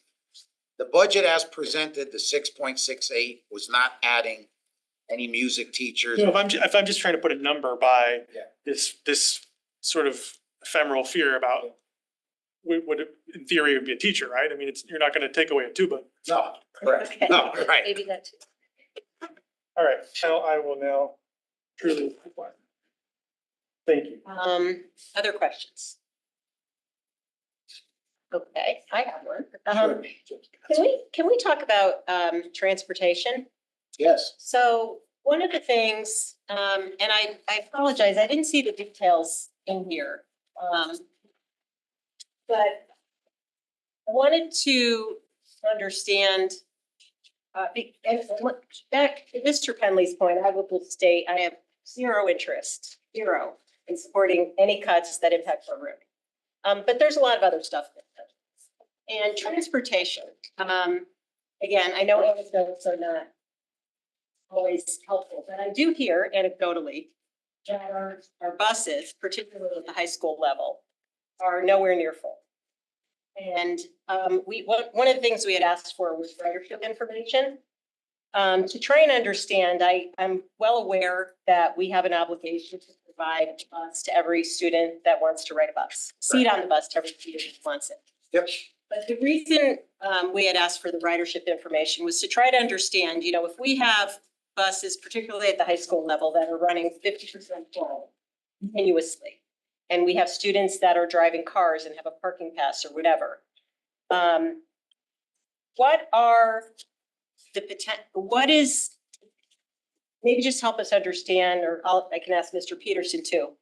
What is the conversation been? And I'm sure there's conversation because I'm not saying anything that no one else has thought of, but what are the potential savings if we were to explore efficiencies in transportation, especially after this big hit we took this year on the contract? What's the magnitude of potential savings on from transportation efficiencies if we were to, this is probably not the right word, but overfill the buses, knowing that they're running half empty anyway? Has that analysis been done? That has, well, Yeah, we're looking at that. The problem is to make sure the runs don't get longer. Because, for example, the high school buses, you do have more ridership in the morning than you do in the afternoon. Okay. Simply because of sports and after school activities. So we can't run different bus, and if you extend the rides in the morning, then that limits that bus being able to be used for later runs. So we're using the same bus multiple times throughout the day in tiers. So that's the big question of the day is ridership is down, but not necessarily the same kids all the time. Right. And unless parents opt out of the bus, which most of them don't, because at some point they may need it during the course of the year, it tends to cause the numbers to look bad. Now, there was some discussion and mention, let's extend walking distances. Well, those are probably the kids that need the bus the most, that now you're gonna be taking the bus away from them. So I think that's probably not a good idea. And obviously that's a discussion that has to happen at the Board of Ed level. And I'm not advocating for that. I'm trying to understand what is the potential magnitude of savings for transportation efficiencies that do not involve lengthening a bus route? Because for me, maybe there's a little bit longer of a ride. But say that we're gonna have shorter rides because we're gonna have buses that are half full makes no sense. So do you even have is there any even high level gut feel? Are we talking hundreds of thousands of dollars potentially? Are we, what could that be? We're looking into it to see if we, to your point, over enroll the bus by a certain percentage, but we don't want to be obviously push it too far, given the fact that on any particular day, you're going to be overcrowded on a bus. No, I get it. We don't want to be like an airplane and ask people, but if the bus is 50% full and you plan for it being 75% full and leave yourself some, that's kind of. No, we're looking to do that. The problem is we have to obviously wait until we say go to and pay for that service. Because if we run it now, we're going to pay for them to do it. and we have to make sure that we look at all the enrollment, so kindergarten, the new kindergartners, and get rid of the 12th graders. So, okay, But I don't think you're gonna see a tremendous, I mean, we're not talking hundreds of thousands of dollars. okay, can you provide, I think it's in the questions, but can you provide that data just so that we have it, the writer? I don't know how often you measure it, if it's monthly, daily, week, but. And we can get it, it varies, we're gonna look at it, and we were scheduled to look at it later this month after the weather broke to see what that would look like, and if there was any more kids that got licenses and were driving their cars. And that's another question, I had, when I lived in Monroe, there was a mandatory opt-out of the bus if you had a parking permit at the high school. Is that something that has been floated? I mean, I'll look to see if that hasn't already occurred where parents have already opted out. Okay, yeah, just, you know, because again, I think, you know, regardless of what happens with restoring or not restoring any money to this budget, these are, you know, in light of what we're facing down in the future, I think that would be a worthwhile thing to really take a hard look. Again, not that this is something that's very much on the board's mind. And that has been on the board's mind for years. It's kind of where the radius issue has probably been since you were on. It was an issue when I was in bed. I mean. It's always difficult to change standards for something that is, you know, that impacts a kid's and family's experience. But, the board has started to look at this. We started to get some data. We've got some sample data on ridership. I think we have them in our Friday packet for public, in the public domain. We have talked about it in our policy committee, where we got a lot of feedback from the public and suggestions about things to do. We're now that's kind of been booted down to our finance committee, where we talked about it this month and we'll talk about it next month. Again, trying to put some numbers to it, trying to figure out some scenarios that we may be able to test. But it's absolutely something that's on our mind. And there's enough momentum behind it that I hope that we can make the move. Just one. While we're talking about, I want to follow up on your question. Is there a lot of room for additional parkers at students to be parking at the high schools? So you guys have a lot more room? No, we just had a conversation on Thursday or Friday, principal at Ludlow High School, the police department. We are, as you can see, go on Sturgis, we're dying for spaces at this time of the year, as more kids have gotten their license and are driving to school. You can't even fit a lot. Chances of like more people driving to school and reducing the busing, it's really not gonna happen, right? They have to park so far. No, but I think the question was a good question to see if I understand those that part. kids are already removed from the Already, yeah, the Yes. kids who are already driving, if that's, you know, Yep, that was depending a on, good, no, that's, and regardless of who's driving or not driving, kind of what, just understanding the ridership. yeah, no, I think that's, I guess the problem with that on the opposite side is that you want to make that the rule, but a kid only has based on their family situation, working situations. You make them do that, but they only have the car 2 days a week. right, then they have, Well, now your busing goes up. They're like, I can't give that up because the other 3 days. correct. So the parents are like, no, you can't do that. Sorry, you're just not gonna be able to drive to school. And now all of a sudden the ridership's gonna start going. I mean, it could have the exact opposite effect. Yeah, I highly doubt, a lot of parents just, they're not gonna opt out, but if, that's a good question. I never. Okay, yeah, just, okay. Never really thought of it if they're already opting out because they drive. Maybe by their senior year, that could be a possibility. As a brief follow-up on the busing. And for the, maybe this is for Mr. Peterson, for the busing policy committee, did you get, or is it possible to get a survey of the households who would be actually impacted? In the response you guys gave, you said it was basically K-8, but I'm wondering if you know sort of a finite number of households.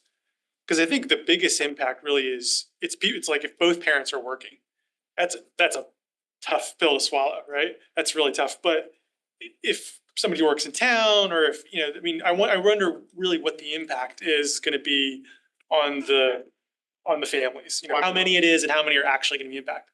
Well, I think we may have some numbers when we're considering doing the change in the radius, but I will say that a large percentage of the feedback that we got were for people in those edge cases, where they're like, you know, we have a two-worker family, we have a very tight schedule, it works great to have the bus right now, and if it were taken away from us, we don't know what we would do. And, you know, we have to take that seriously because that's, you know, we heard dozens of comments like that. So, but I don't know, we've done an official survey, but when we first tried to flesh out this potential, I think there's some numbers somewhere. Right. Yes, Ms. Maytel? It's not, it's more for existing schools, which is fully, if there's any more discussion about that, it's a fully bus school. I understand why in the beginning, but over the years, there has been sidewalks that go to the school. We heard during redistricting, when certain streets around that school were going to be moved to another school, everybody said they walked to school. To the point that we, I believe, have a crossing guard in front of Mill Hill Elementary School because children are walking. So I would just, and I've spoken to Mr. Papa George about this, and he said, we're looking at it. I'm just curious if it's moved. Yeah, it would be one bus. But how much would what is one bus dollar-wise? Like it's, you know, not, it depends on what tier. Yeah, it wasn't, But I mean, $100,000. it wasn't 100, I know. Trying to find it now, but no. When you take in the fuel costs, I mean, just thinking in terms of efficiencies that are keeping it away from the classroom, which is, if I haven't made it clear. And I'll say, like, I very much hear that. You and I have been participating in the same discussions, but we've also gotten feedback from the public in the Mill Hill area on the opposite. From where I live, the sidewalks aren't good, and I wouldn't feel comfortable sending my kid if I'm not there to chaperone them. So it's hard. We've got a mix of feedback from it, and I know that this is something that we've. Well, now when it's in our current guidelines, it's really just looking at existing schools to make sure that we are up to date in our abiding by the current board policy. And if it's $100,000, as we're just talking about trying to find money, and I also want to keep, don't want to see reductions to programming for STEAM and world language. If anything, a pitch to the board, if you're looking at world language curriculum, I would just elementary school schedule and seeing if there's a way to increase that. But if you find money on something on the operational side that can be transferred into better outcomes or more offerings to the classroom, I think that we should be doing that work. What's the reduction you speak a little more of the world language, what's not happening with world language, the world. Well, I mean, I've had a child in the school district now for like 23 years. And years ago, it was world language starting at kindergarten. That was something that we were aspiring to. And it never happened in large part due to budget. But in this budget, what's happening with world language is the books are being rolled out. Well, I mean, and correct me if I'm wrong, I try to watch your meetings, but I don't know where you are in terms of curriculum for world language, if it's been approved, if it's still in the works. Almost done. I think. Okay. Other questions? Yeah. Mr. Walsh. So just on the technology, your number really down me, but purchases when we've had money. We're getting the benefit of that now? Yes, from a couple of years ago, yeah. And we're also, we've reduced some of the replenishment again of the Promethean boards that would go in the classrooms to replace the old smart. Okay. That'll have to come around again. That will have to come around because trying to replace the bulbs and things for those smart boards are really expensive. That's why you need more points. You want to get up to date. Some of them are old. Yeah, they're really old. We met with our current Parks and Rec director and asked him some questions the other night and talked about Board of Ed is a big deal. We've had that. We've had the full ward field. All the fields are board? Yeah. Why are you telling us then that This is a new, that you guys are going outside of his. Out the bid. Matter of fact, he mentioned that there was a bid that was awarded a couple of nights ago on Tuesday. He wasn't sure who got it. Correct. So What was that bid? we, for the fields, the lining, the maintenance of the athletic fields. Okay. He said he was taking care of that with his budget. That was not true. That's not true. No, we've been Is there taking, anything new that he could have been? I don't know what he said or how he said it or if it was misunderstood, but we've been taking care of our own fields. We just went out to bid. Yeah, I don't remember He didn't that. say that, I don't think. Yeah, I did. Did he? No, he said his team wants a Could do it. opportunity to do that lining of the fields. No, he said that they just taken over Ward Fields and when we asked why was that, when I asked why that was happening, he said they didn't think we were doing a good enough job, obviously. We currently already. I'll call it, Yeah. I don't want to hold that Yeah, up. we Maybe did, that was a couple of years ago? at least since I've been here, Did you just have a bid? You also talked about you guys getting. the We went bid out- in on Tuesday, you were opening up the bid to determine who was the low bidder. Did that happen? no, we put out an RFP. Yeah. So I was not part of that opening. Not part of my responsibilities. But I know they were looking at, they had a committee, including the athletic director at the board, doing the scoring, the proposals that came in. Okay. You don't know what happened with the bid? I believe it was awarded today. Okay. Who was it awarded to? I'm not sure. Okay, can you get back to us on who it is awarded to? Yeah, I know that I want there to know was, whether there's a savings based on what's in this fund. okay, sure. Yeah, like is there, did they come back and it's lower? So Yeah, I know they were trying to work out from what I understand, the two bidders, one bid all inclusive, one bid just labor. And so so we're trying to figure out, I think all inclusive, we were better off, even though it seemed like a higher number, but we didn't have to go purchase all the fertilizer and all the other things. And then if there was extras that needed to be done, we would be charged for that. That was one of the reasons why we were going out to bid, is that we were budgeting a certain number and that budget was going over because of all the extras. We wanted somebody that was just gonna come in all inclusive. And we were having some issues with the current provider. Even though they had a lot of turnover in staff. So it was hard to know who was the point person for the athletic director. And when things needed to be done quickly, they say they're based out of Stanford, they're really based out of New York, and it would take a couple of hours to get people there. And we needed them there sooner, and they were coming with New York plates on their truck, so it was obvious. I just wanted to be straight that we were looking for better services, as well as see if we could get a better price. In the budget, what did you budget for? All inclusive, including all the materials? You said now you're asking for the bid two ways, or just labor. So Well, we had it, what's in the it's budget? probably in maintenance, if it is broken out, it's probably broken out labor and materials.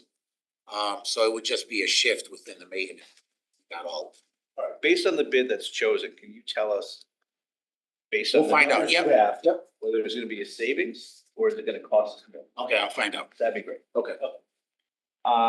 During the Board of Selectmen meetings that I watched, FairTV, there was a lot of talk about, human resources and IT were thrown out as areas to explore for shared services. Is this realistic in the way you operate? Human resources, no. Absolutely not. We only have 4 people in our department, for one, and number two, we don't hire police, we don't hire fire, we don't hire public works folks. How many employees, part-time and full-time, total do you have, do you pay? 1,500 plus, I mean, does that, would we say that includes the subs? Not including the. No, that doesn't include substitutes, so, but 1,500-ish and then substitute teachers. Are you using Munis for that, or are you Paycom? Pay them munis. Munis, correct. Okay, so you have 1,500 Plus sub. plus subs on top of And that. summer school. right? And summer school and all that, yeah. And you only have 4 people. Do have, yeah, we Four have plus two. 4 plus the payroll. Two folks, payroll. 2 payroll. Okay, because the town's asking for 7 people, they have probably a third of that. Okay, so what I'm trying is, how are you guys so efficient? With 1,500 plus subs, be so efficient with 4 people? So work. It's not easy. You should meet with them, teach them how you do it. That's not. I wouldn't know the first thing about hiring a police officer or. I know, Yeah. but they don't have the least idea how to hire an administrator, hire a teacher, hire a sub, hire all your other people. I understand it, but people are people, you know, and you use Munis and you have no problem with using Munis and paying people. None whatsoever. Any problem getting W-2s out? None to your whatsoever. people? And you'd reissue W-2s ever that you know Well, of? yeah, once or twice. That happens for 1 or 2 individuals. Yeah. So, okay, we talked about human resource. How about IT? Can I just? What does this have to do with the budget? Yeah, no, Nothing. yeah. Zero to do with the budget. Yeah, because it was talked about during the Board of Selectmen. I think there was a lot of discussion about shared services. Yeah. During it. I would like. I asked the same question you did, because we did have internal audits on both payroll departments.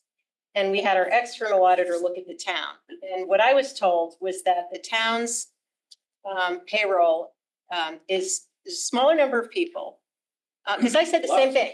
It's smaller, but it's more complicated because the things that cause problems, what I was told, on the town side are all the shift differentials, all the fire and police contracts in particular are much more complicated and they're not put in once, they have to change constantly. And that's where mistakes happen. That's where the manual effort comes in for munis. So that's what I was told. So I wouldn't necessarily compare them. I mean, because my question was, look, you have part-time people, you have seasonal people, you have substitutes, you have the same things. And just like the town does, we have hourly and seasonal and full-time. But I think the collective bargaining agreements have a lot more complexity on the town side, particularly for police and fire, was the answer that I got from the people that looked at this, which was both our internal and external auditor. So I just want to throw that out there because I don't think it's really fair to throw, the town's HR under the bus or make it sound like God knows we have efficiencies that can be gained. And I've been the first to be, to sit here and say we need to do something about this, but I don't think they're exactly comparable. So I just wanted to throw that out. But now we're having Paycom on the town side. Yes. Doing payroll. And we're still having 7 people. You only have 4. Payroll, we have 2 payroll and 4 in HR. Oh, there's 2 additional for payroll. 2 people do it payroll. They're reporting by the machine in here. Go to machine in there.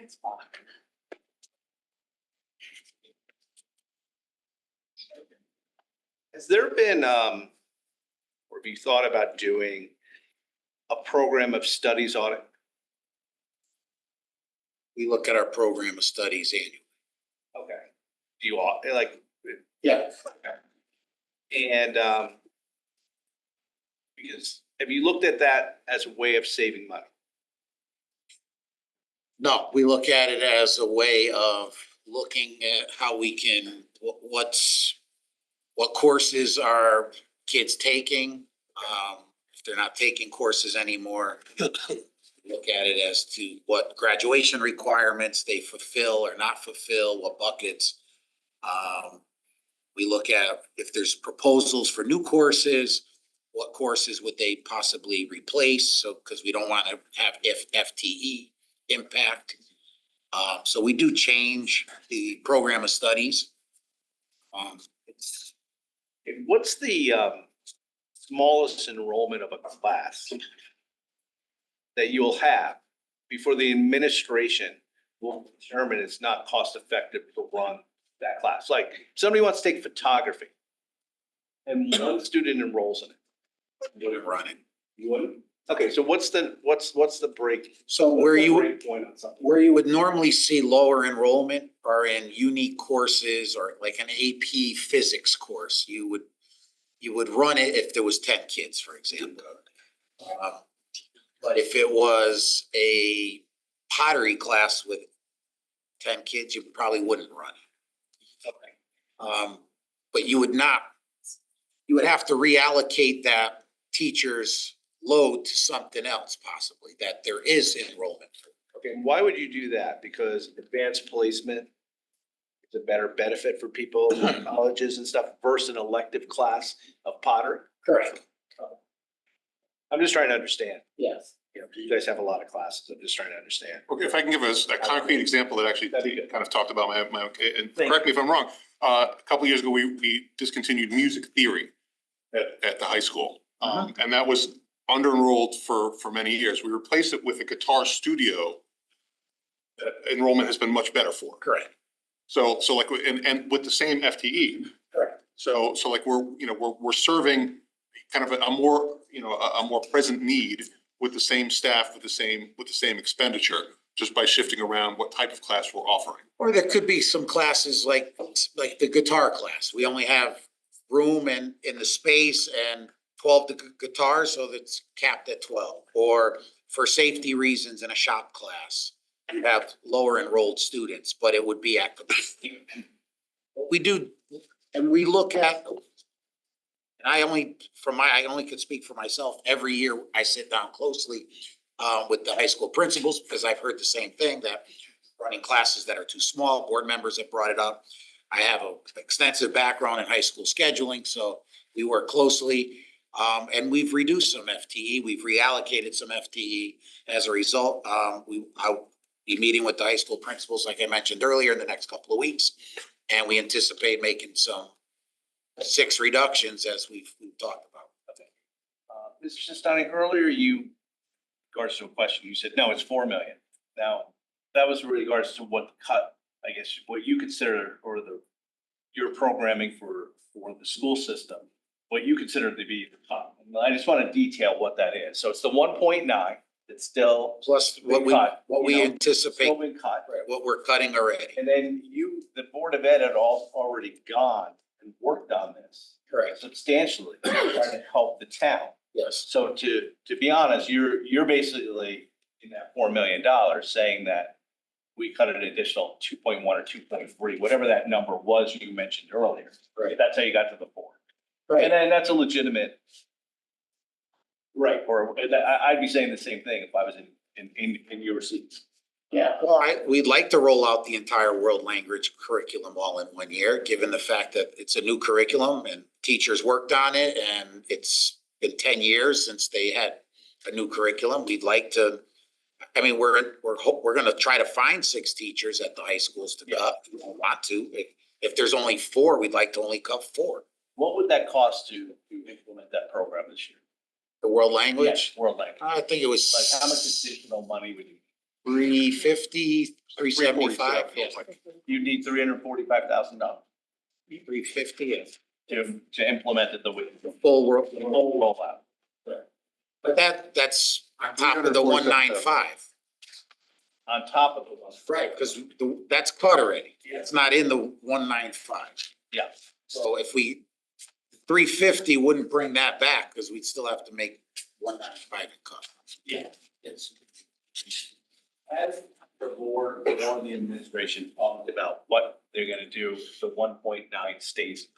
Like, what would you guys consider to be most at risk stuff? It's something we all have to know to see whether we're comfortable, like the Board of Selectmen was comfortable with. I would like to know before I vote, what in addition to the 2.1, 2.3, whatever that was, what you see as being the highest probability areas that you would have to go to. And Jeff, I know you don't speak to the whole board.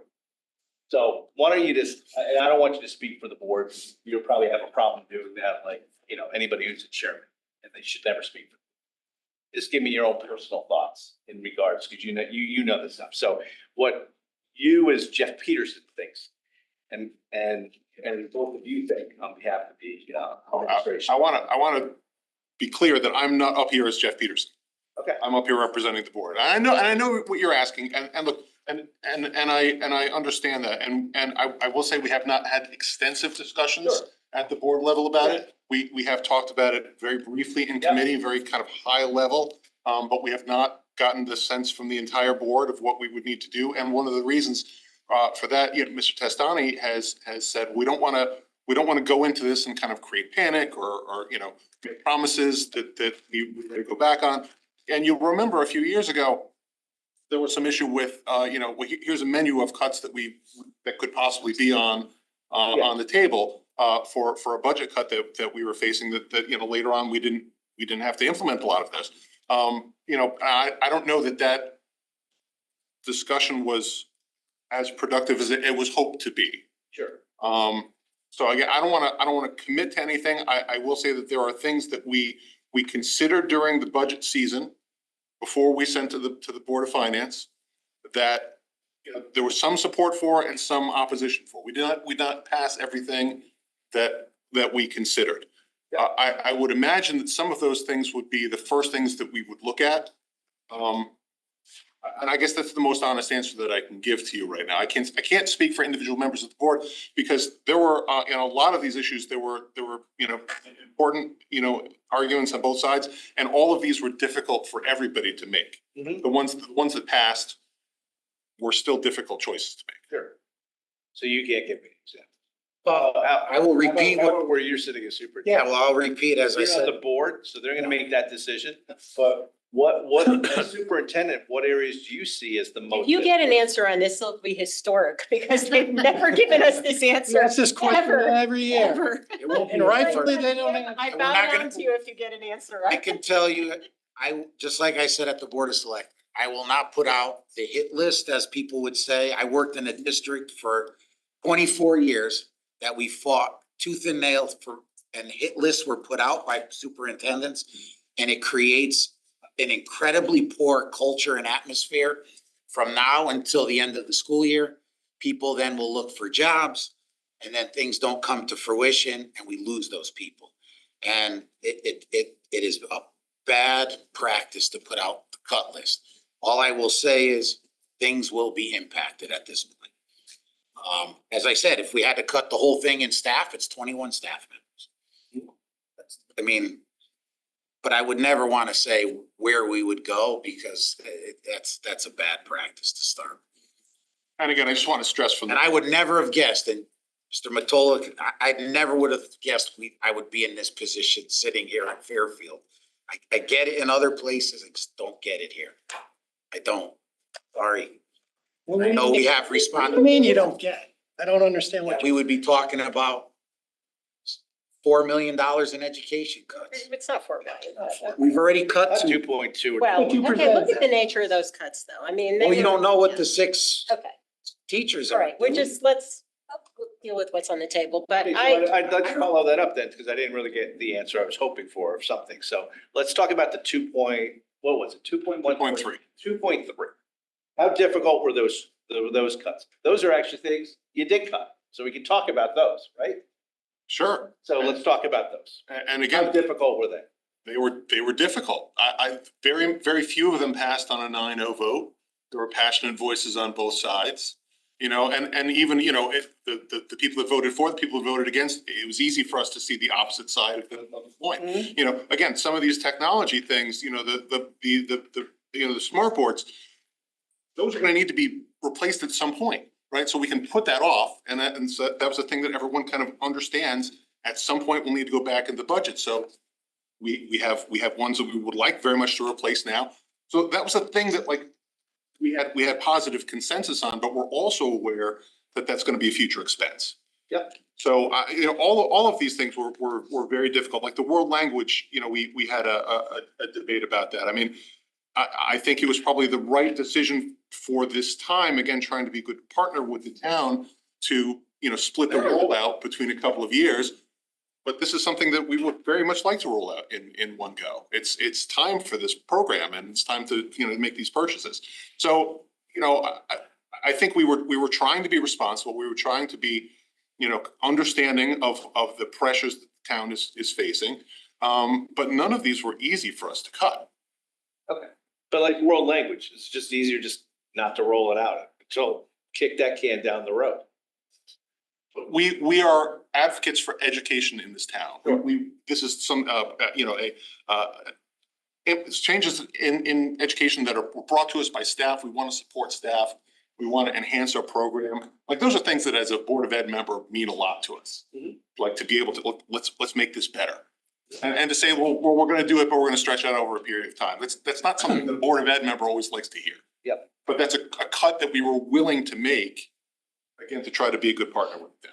Okay, Mr. Testano, you said something in response to another answer earlier.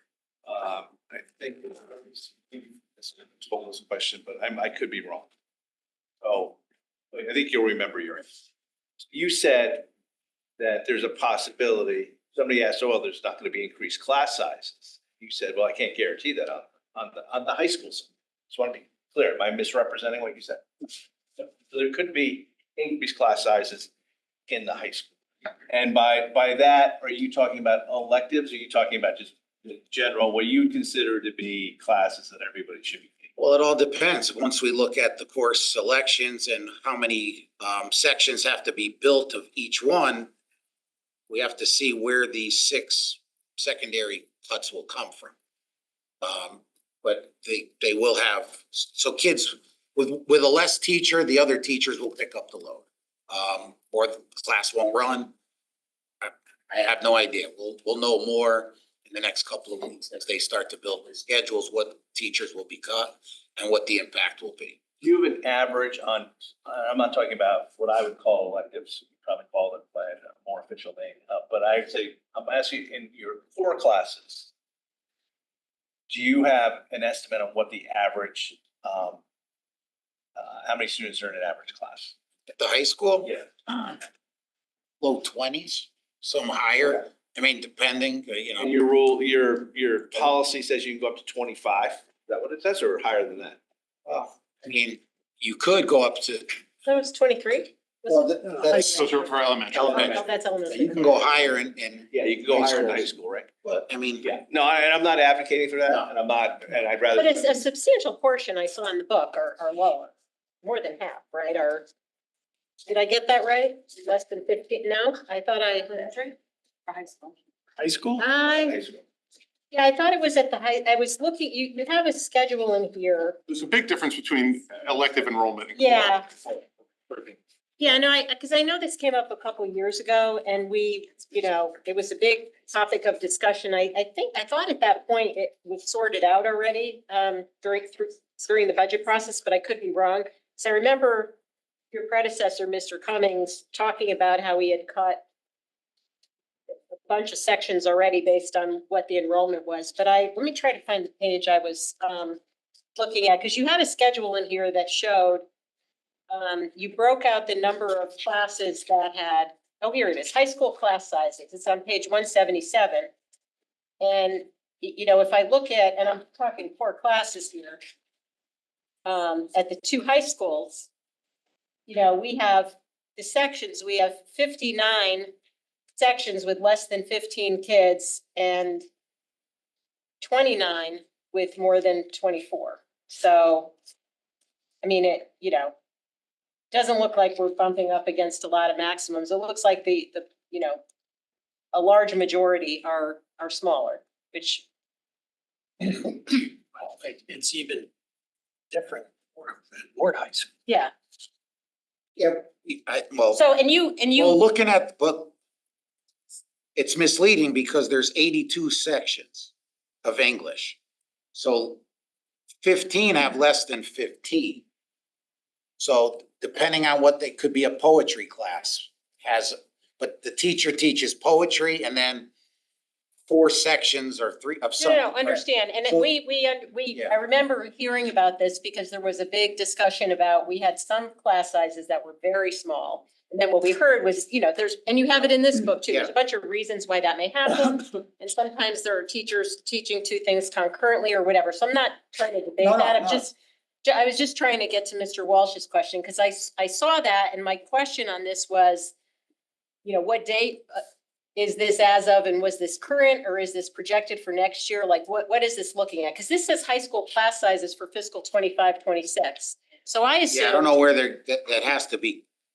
I'll find out where the data Yeah, was. because these numbers are not bad numbers. And it may just be based on enrollment and then total sections that they're currently running and based, I couldn't tell you where this came from, but I can tell you the last 2 years we sit and go through with the high school teams very carefully to make sure, and ask a million questions. And when you did this, how many sections dropped off last year at the high school level because of lower enrollment? Trying to remember now, I think we reduced 2 teachers. It was a last couple year. but those teachers were redeployed in other roles, is that right? They were redeployed, well, so Or you hired new teachers? there was a net decline, but there was a net decline, but each high school hired, used one of their savings of FTE, for an, MTSS. So So it was a non-teaching position. well, yeah, but a very, they made a good case in order to get that, but they gave teach students that are in intervention. Somebody manages all the intervention. It resulted in a minus 3.83 Right. FTE overall. Overall. And so that's basically, so when the board when the board assumed the cut of 6 high school teachers, it's in anticipation of the declining enrollment we're seeing, and it's sort of the same phenomenon that we would need, that would be, I mean, obviously you don't know. And that's why it didn't get a unanimous vote. I get it. But the reason for that was because of the declining enrollment at the high school level and the anticipation that we would have a drop off in the number of sections needed, and we should, either through attrition or retirements or whatever, we wouldn't have to replace those teachers. Right, hopefully, Yeah. given the No, I fact, get it. right. Nothing, yeah, I understand. Given where the attrition No, is. but I'm just making the point to try to, because we keep talking about these difficult cuts. I'm not saying they weren't difficult, but it's not like we cut teachers in our increasing class sizes. Like, that was driven by an anticipation of lower enrollment, right? The possibility. Yes, okay, got it. All right, If I continue with my question. you may. Thank you, give it back. I can give you, wait a minute. Oh, I could toss you my gavel, but I don't have it. You could bang it if I interrupt. So how much money do you think it would cost where you weren't concerned about increasing class size? You have any idea what that would be? At the high school? Yeah. Oh, the ones that have already been cut? Yeah. I mean, that's a hard question to answer because I don't know yet what it looks like in terms of the course selections. But in the right places, it won't concern us at all if the enrollment's based on what courses they choose. We're seeing more kids take the business classes. So we can't afford, we're not gonna cut anything there. You have math, social studies, science, English, it's tough. So it's really gonna be based on where the students coming in. ASL right now is a very popular world language course. But at the same time, you may have to reduce in other world languages, but then that may shift and need the teacher somewhere else. I mean, it's really hard to say right now. And the problem is in high schools, you may be able to reduce a teacher by a class, but they're a full-time teacher. So you still have to, unless they agree to go to a 0.8, you can't get rid of them. It's too complex. It's a lot easier when you can shut an elementary classroom because enrollment's low. And can I just stick in here, like, from my notes from our meeting, that amendment to cut the staffing line passed by only a 5-4. There was a vigorous debate about that.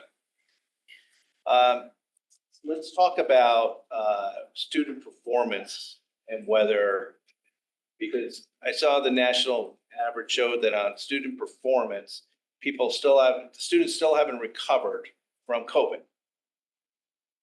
And I think it's worse in reading than math, or am I got that wrong? It's a bit worse. Math is worse. Math is worse. So where do we rank in that? And does a bigger investment need to be made in the elementary learning to try to get us to a higher level? So I just don't know where we stand. Well, overall, Connecticut, I think in the NAEP is number 4, I think, in the nation. So, but our numbers, you know, I was looking at those numbers actually today. It's hard to say because there are the large school districts in the state that kind of skew the numbers a little bit.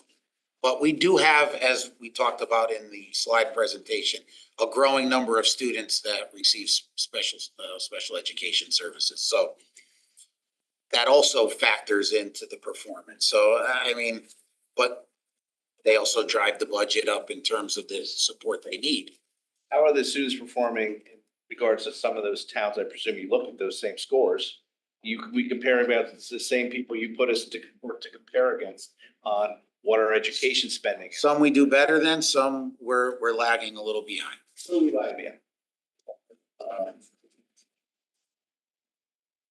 New Canaan. There's a normal list. New Canaan, Westport, Yeah. Greenwich, Yeah. Darien. Small, but they're smaller districts as well. So. And they spend more. They spend more per pupil. I have no more questions at this point. But I think for the per pupil expenditure that we do spend, we do a really good job. Yeah, I think that's something to be proud of.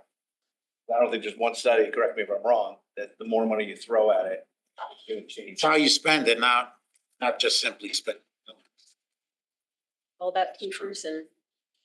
The single most impactful investment Is a great is teacher. Teachers, and the second is building administration. And the third, I would say superintendent.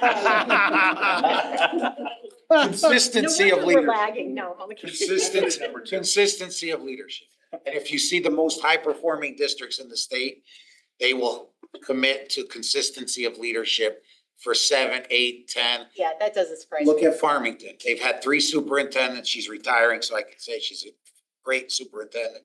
They've had 3 superintendents in 50 years. Wow. Well, and then you look at our poor neighbors in Bridgeport and. Correct. Yeah, not a good situation. Ms. Ruggiero, you had a question? Yeah. So just to get back to what you were saying about when you brought up your cuts and the 4.2 million, and that's the 195 and the 2.3 that you already cut yourself. And about the disappointment in that cut. And this gets to what I said earlier tonight, some of these cuts. I guess there's a lesson learned to not cut it before because it doesn't even seem like it's acknowledged. Like, it doesn't seem like there's any belief that that is even a cut that they made anyway. I mean, I think the difficult part was Well, you The both were trans- laughing in his face. It was very rude. I thought. the transportation. Yes, What are you talking I about? thought you seemed rude, like you didn't believe there was a cut. I think the transportation, we were hopeful, given the longstanding history with First Student, that maybe we would get a little bit of a hometown discount. But, and I think after conferring with the transportation consultants, I think they were fair with us.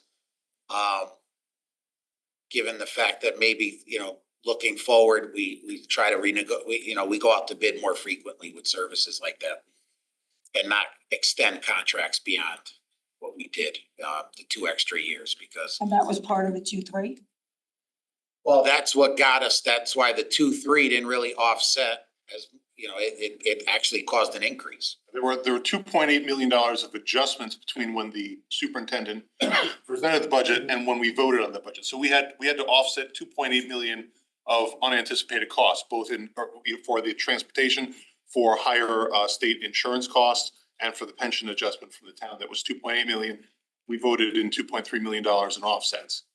So it was hard because we as a board were trying to mitigate the unexpected costs that we were being hit with at that point in the budget cycle. I think that's where certain things fluctuate. But yeah, last year we got favorable insurance, so we were able to reduce the budget by that number. And this year it went up. So I think there's certain things that we should just probably budget consistently year after year. Some years you anticipate getting some savings. That's where you go into the non-lapsing account. And then the years that they go up, you can pull from it. That's why, again, I'm gonna reiterate this. I think next year, we're probably better off budgeting fully for special education. And then when the revenue comes in, revenue is there. If the state reduces the revenue, we're not sitting here saying, well, we need it restored, or we're at a shortfall, or we had to pause this, or we had to stop, expenditures from the schools.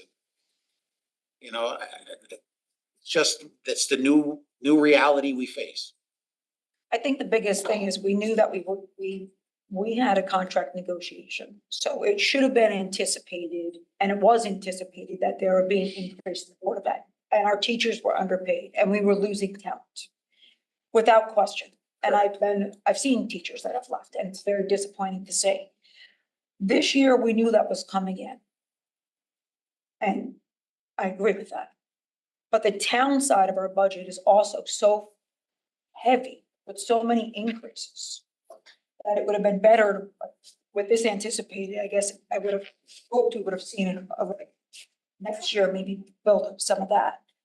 Because we knew and expected this, it was planned. Well, and I think Fairfield's very unique, and I think we need to look at this investment in the teachers as workforce development, because 30% or more of the staff live here in town.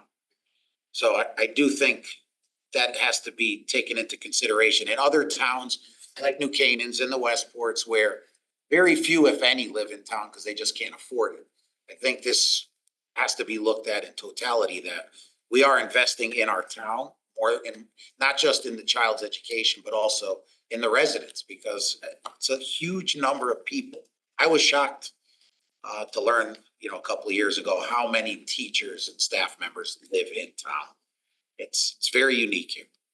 I think it's amazing. Yeah, it's great to have. And a lot of them have kids in the district. They have kids, so it's kind of this, keeping them here, it serves multiple functions. Thank you. I think everybody agrees with that. Yes. And by the way. I just said I never thought I'd be, and people got upset at that. I just. What, you never, Wait a second. I mean, Greenwich is just now trying to cut 4 million out of it. I mean, There was a cut proposed last year to your budget. up until 3 years ago, I think this budget has been cut. No, I every know. year. So it happens. And not for nothing, The biggest hitters in the education. years before. That's why we're sitting. Not for nothing. This is not the first time the board. Flip on the screen. 3-year average, it's 5%. That is, given inflationary and everything else, I think we should be saying this is a bad, good year. Well, listen, Or a good, bad year. No, I just want to say on the teachers contract, one thing, I really appreciate the perspective you provided about that $2 million, because it's just one bucket or another. If that benefit hadn't been given. Correct. It would have been provided in higher wages. Yeah. This is an opportunity to advance in the same way with professional development. Teachers are taking advantage of it. That's great. It I is would great. do the same Yeah. thing. I would be knocking off those online classes in a minute. I think, my question. There's still a lot that go the traditional. Yeah, my question was just, it seemed to me, and I don't think I'm wrong about this, that element of it took us by surprise by how high it was. And that's why I was interested in understanding, because it's with all of this stuff. It's not about, did we do something wrong? It's about, okay, if this is something we didn't anticipate, it's just a learning for next time to think about that as we're negotiating these things, because it's all about understanding. Absolutely. When you're doing this, what is the impact going to be on budgets going forward, and eyes wide open? That's all. I think we anticipated it over the course of the totality of the contract.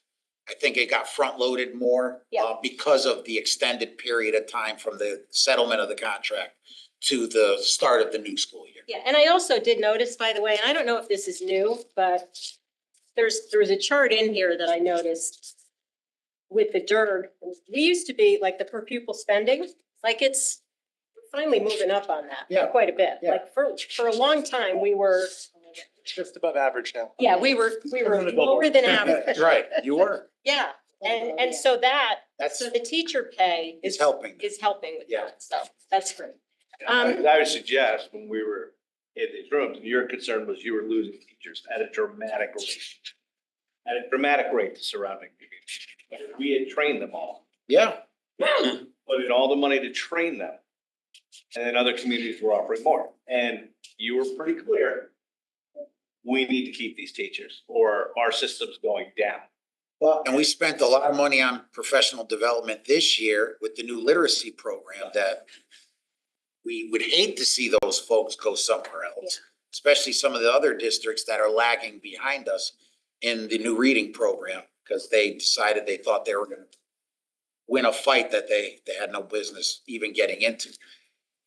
Can I ask a question? Yeah.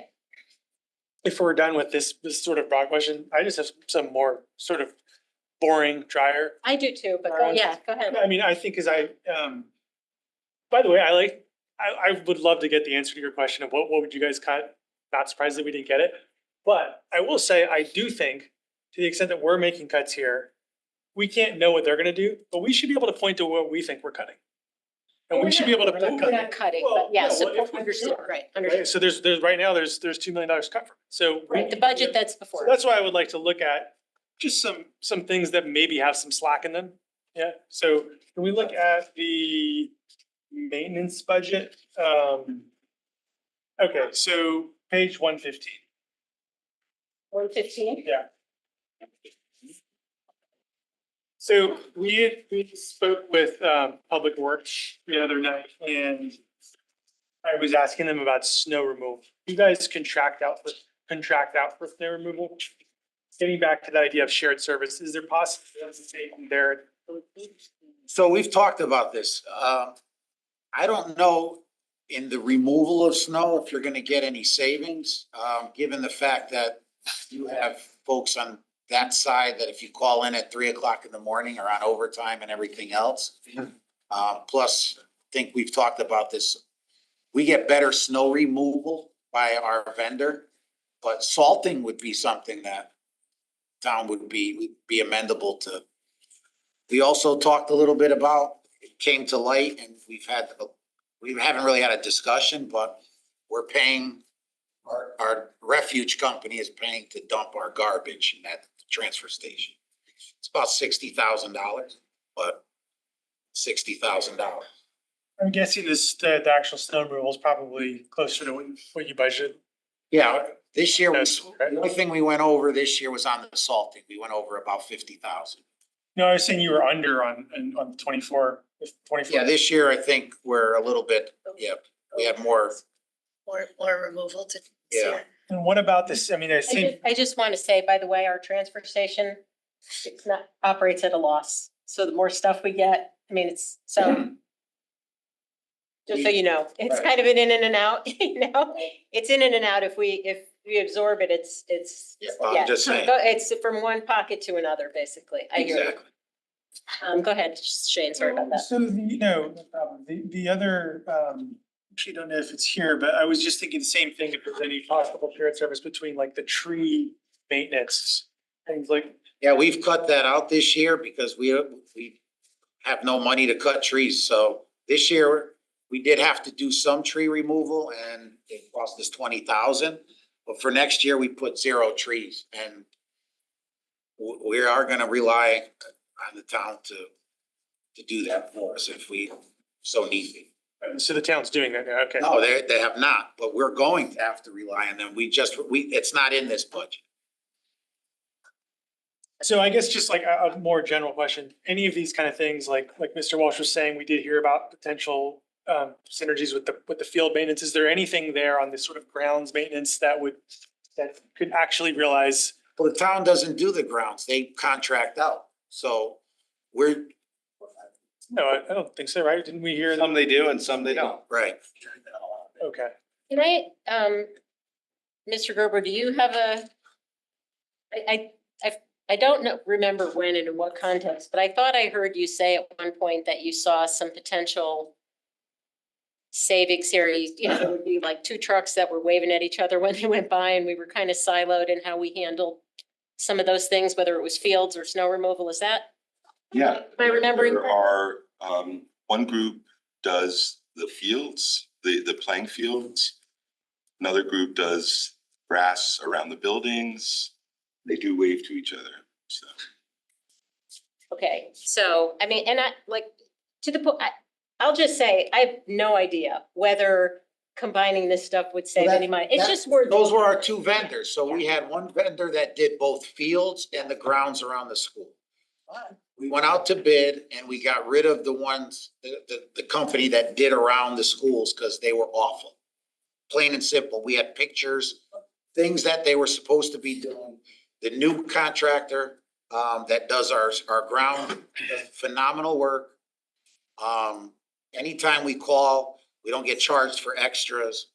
We don't, the quality of service is by far superior. So why not then go out to bid or a proposal for the fields when we were having issues as well? I'm hoping it's the same person, same company, because if we're getting that same level of service, then our fields will look great and we won't have all the overages. Because we all know there are contractors that go out, they're the low bid, and everything's an add-on. It's no different. Change order, and in the end, they came in with the low bid, and then at the end, you end up paying more money. So I would prefer to have one vendor or one contractor do it all, because we're really happy. And it's frustrating when you're the athletic director and you see the grounds all looking beautiful, and then the field's not up to the same level of service because it's a different vendor. Go ahead. I have something else, but it's not on maintenance, so if people want. You have a maintenance question? Yeah, while we're on this page, why is refuse up so much, 41? We raised our cost down at the Tipping fee, like went through the roof. They changed it. Yeah. From $2.20 a ton, went up to $2.20 a ton from $180 or something. And I would say in spite of that and inflationary pressures, we've only increased that maintenance budget by 0.68%. It's gonna be really challenging. Even given those increases, they're pretty much remained flat. All the materials, as I said in the slide, as Angela said, is just going through the roof. And Yeah, it's a tough wax. climate. It's tough for the town too. I mean, it's a tough climate. Yeah, it really is. Yeah, tipping fees went up significantly.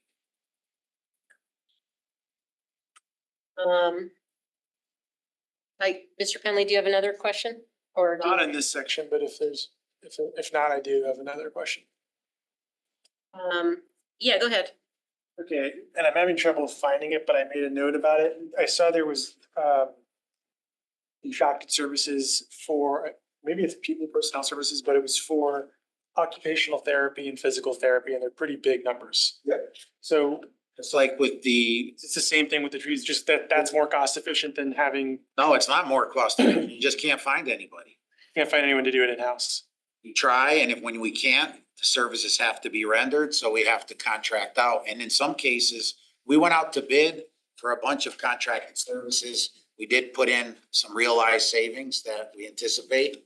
But yeah, it's just, they have us over a barrel. There's just not a lot of them out there. And we're sharing that with, other facilities. It's not just public schools. So when you contract out for the speech and language, for example, minimum's $120 an hour. That's why right now I think we have 6 folks that are out between maternity and medical, about $5,000 a day. We've incurred over $225,000 this year alone on those 6. And if we're hopeful, that's, at this point, the maternity folks, I highly doubt will come back. They'll probably remain out the rest of the year, so. Can I ask a question? This is, so revenue. Let me just get to the,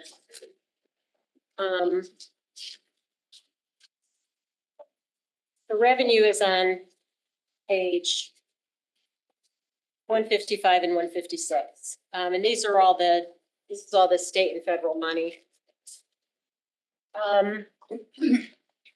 So today's, news and the president's executive order wasn't exactly a surprise, but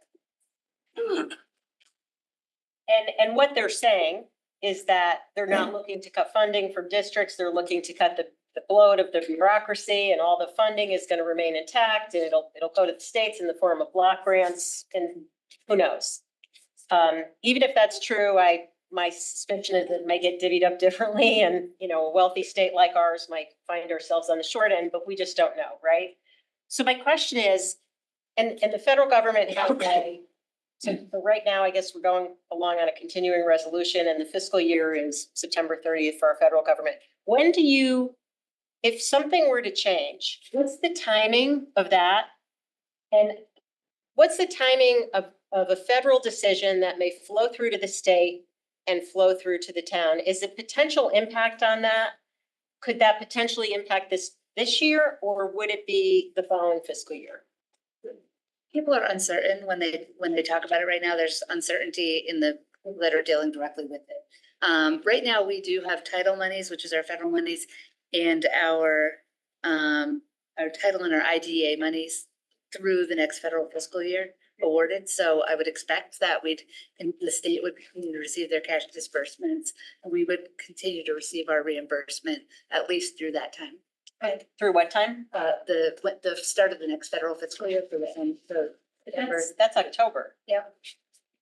We don't have our award yet for the following fiscal year. I mean, we were told specifically that the cut would not affect Title I or IDEA. Right, yeah, I heard the same. I mean, who knows? I get probably if they're gonna put this out of block grants, I'm sure they're gonna do it on some kind of per capita basis, and God knows what that will mean going forward. But, and maybe I didn't ask the question right, but when do we actually get the cash for these grants? Yeah. What month? Monthly, we draw down, so. Monthly, okay. And we get reimbursed. So right now we have reimbursement through the start of the next federal fiscal year, which takes us to that September 30th. And just does all of it flow through the state, or do we get direct from the federal government? These flow through the state. Everything flows Title through. and IDA. Direct is little ones like the there's a couple that there's coalition funds, but title IDA are big ones. Perkins also. And that's for so yeah, so it is of a concern, but we don't know. No, yeah, I know we didn't know. I was just, again, I wasn't certain about the timing. And, if we were, for example, if we were to get all our money up front at the beginning of the year or whatever, and we knew we were locked in, we might have to worry about this a year later, but that's not the case. No. So this is, okay. And are there any other, I know there's been at the federal level, all kinds of, reevaluation of miscellaneous grants and things, if somebody doesn't like the title of grant, things are getting cut. Do we have any of that sort of funding here? Do we anticipate any issues with that kind of funding? Our CARES grant and maybe the 21st century. CARES is, okay. Oh, okay, so that's that 125? Okay. Could potentially be considered of that sort of. But if it's cut, then Fairfield Cares, we're the pass-through for Fairfield Right, Cares. so that's fair, so Fairfield Cares just won't have. Won't exist. Won't exist. Well, it would exist without. Right. They would have the funding. And then the 21st century, what does that, So similar, we're a pass-through, but it does benefit our students also. After-school programs that Wakeman operates in Southport and then also at McKinley. Yeah. okay, but that's not okay. That would be most likely passed along to families. That didn't exist. They would have to charge. But so it's fancy. That doesn't sound, I guess what I'm trying to understand is with all the miscellaneous things we hear, do we get any of the type of grants that we're hearing about or being pulled back now? No. Okay, Just those two. just those two, okay. I wouldn't be too concerned about it. But I am concerned about the projected and excess cost provision here that we budgeted. I don't think that that number is gonna. Because we're already lower this year, so I don't anticipate any movement on that next year. I have some other questions. Did anybody else have a question though before? No, I would say that in following up on that, it's not just I'm actually concerned about the state government. Government, they're keeping a lot of money off of Hartford and not passing it on to towns. And there was a Connecticut Post article this week talking about that and how on a bipartisan basis, first selectmen, mayors, bringing together, saying, what the heck is going on? Because the same percentages of money that used to come back down to the town, not happening. Because he's keeping his guardrails on, not because the legislature doesn't want to do it. Correct. He's following. And it's starting to get more concerning when you talk about excess costs. I think it's possibly a good reason why we should start trying to wean ourselves off, or at least have what you're talking about fully funding. I do understand his rationale. Gear that up. I do understand his rationale in terms of the excess cost, given what we saw, how much the increases in the out-of-district facilities are charging. Yeah. Some of them have gone up 30% in 3 years, and they just keep charging more and more. So I think they need to get that under control first before they can throw more money into the pot. And I know they're trying to. And while we're talking about excess costs and special education, the administration used to bring Mr. Mancusi to our meetings. We could ask him questions in regards to special education costs.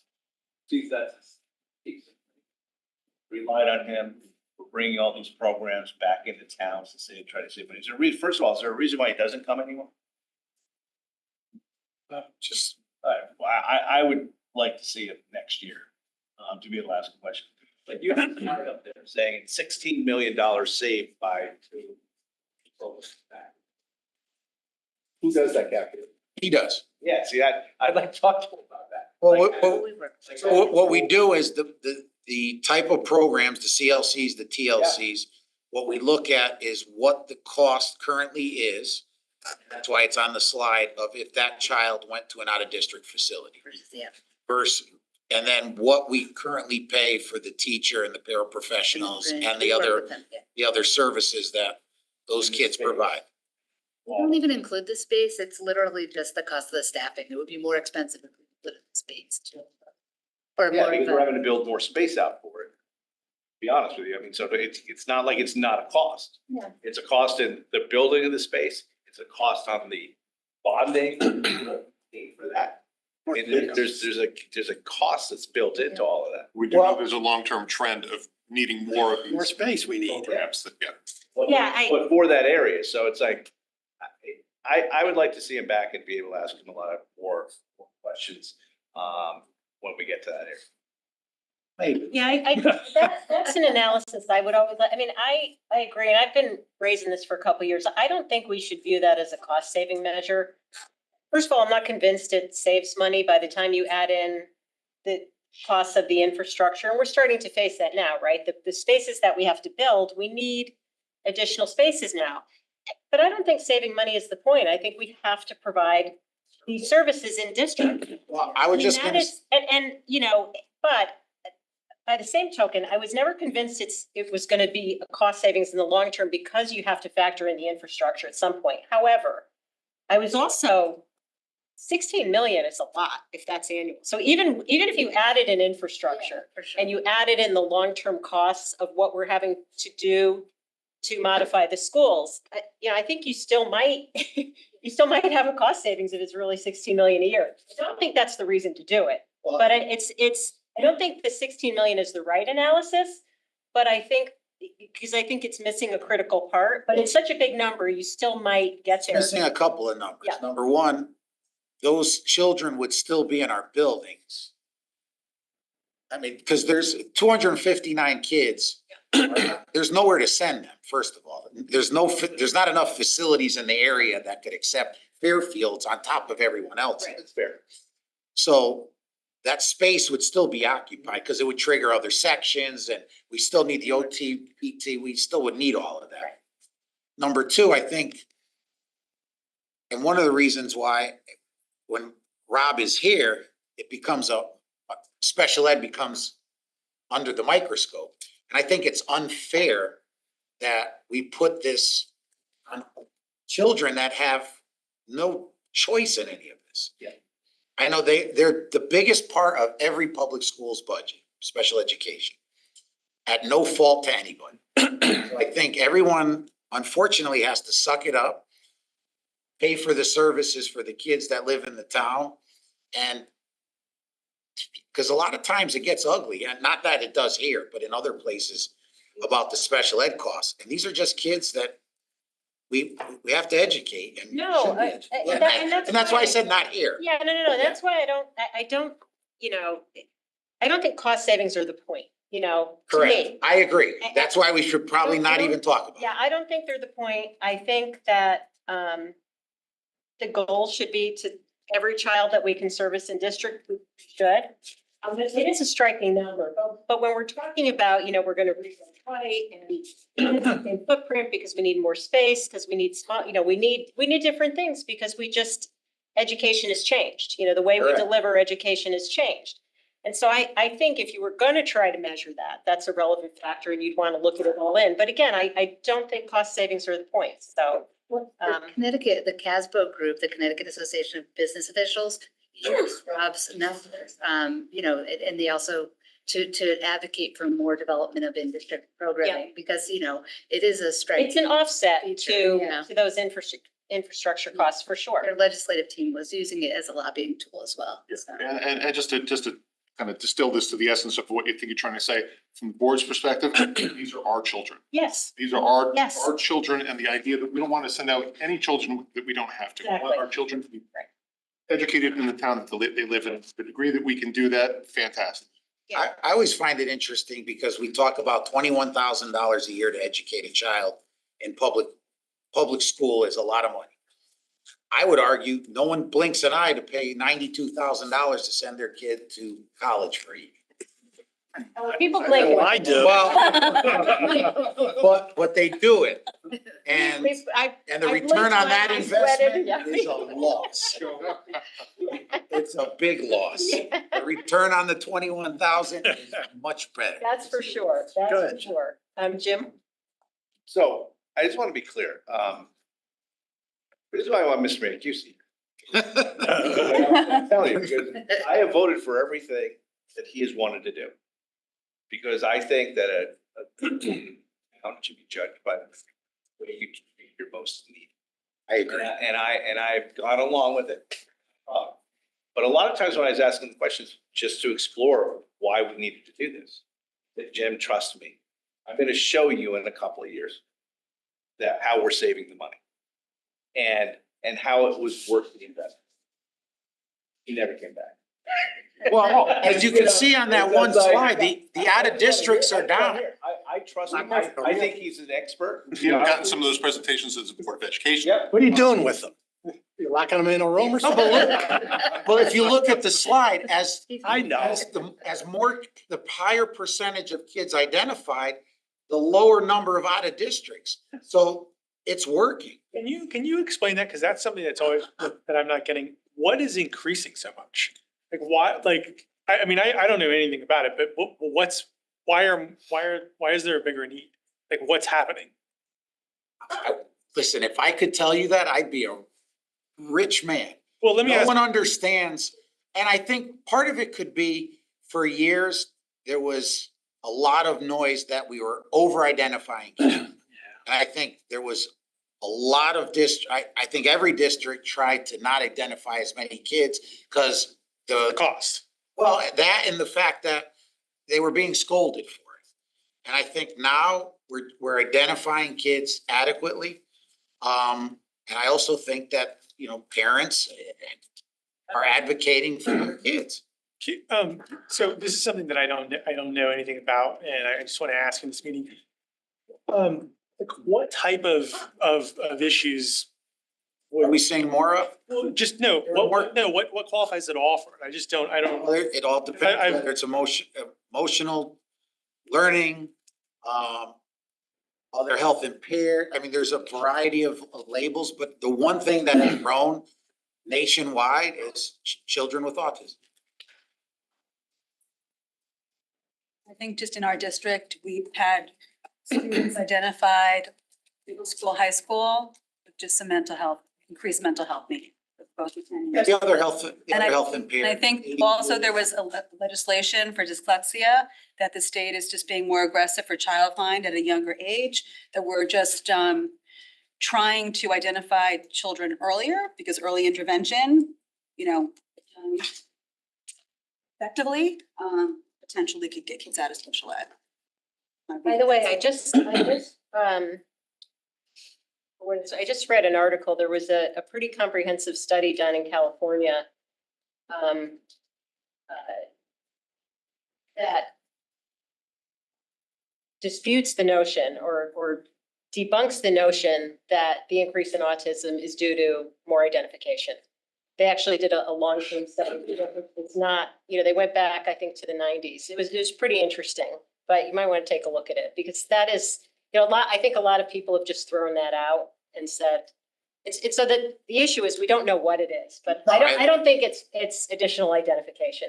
One question I did have though, and this gets to Jim's point about, it'd be interesting to have Mr. Mancusi here, but one of the questions is there, how are we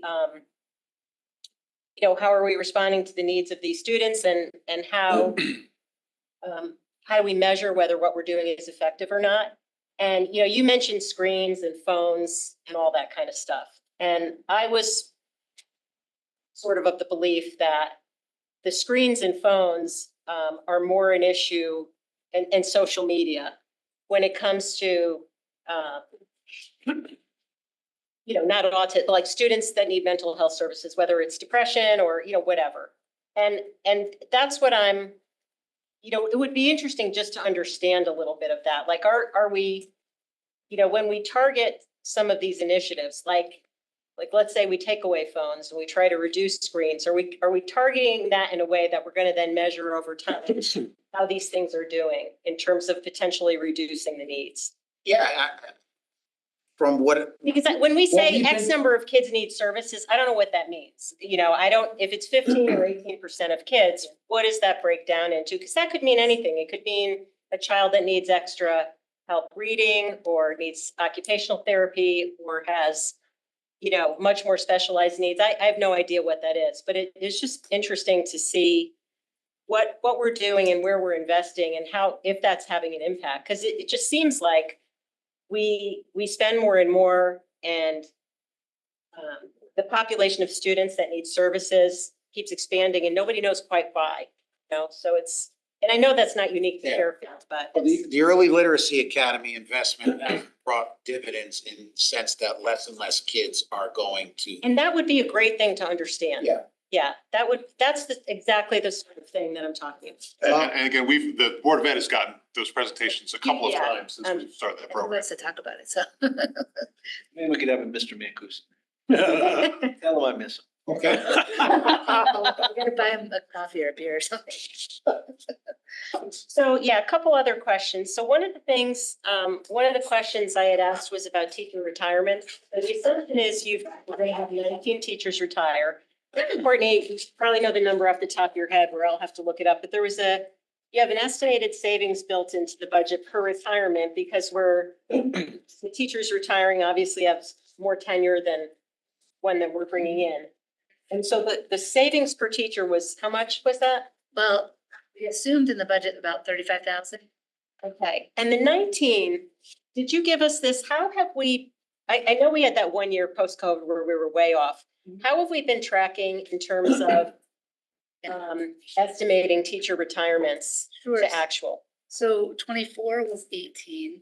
meaning the year before that impacted, because you know. And I'm actually asking about budget to actual. So like Oh, the sure. current year, for example, what did we put in the budget for teacher retirements and what have we experienced? Sure, so the current year, we had 19.7. We put in 19, but we put them in at 35,000 per. And we actually did a match with the staff that we hired back, and we only saved about 15,000 per on average. Oh, okay. So we're short of that target on the attrition this year. So we were hiring more experienced teachers. Yeah. And our better compensation rates. Yep.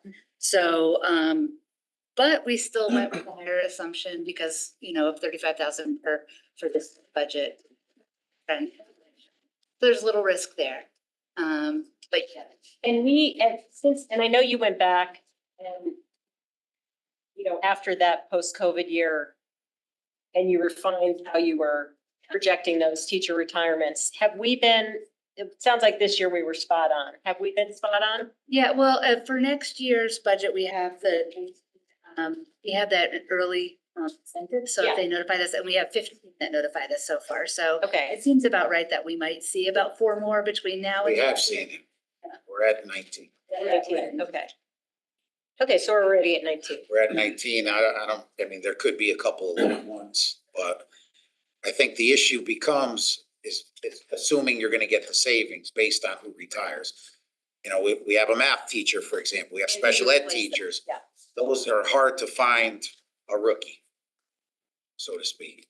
Okay, that's helpful. Thank you. So getting to the follow-up to that. Obviously, you just explained part of it. So you needed experienced people in certain people that had retired. Is it also hard to find rookies? It is. So that's the question there. Is that why you're hiring, in other situations, you're hiring more experienced teachers because you can't find the rookie? There's very few teacher candidates coming out of the prep programs. So for example, and depending on where they're at too. So if you're at Southern, you have districts right there in the neighborhood that are gonna snatch them up quickly. There's just more openings.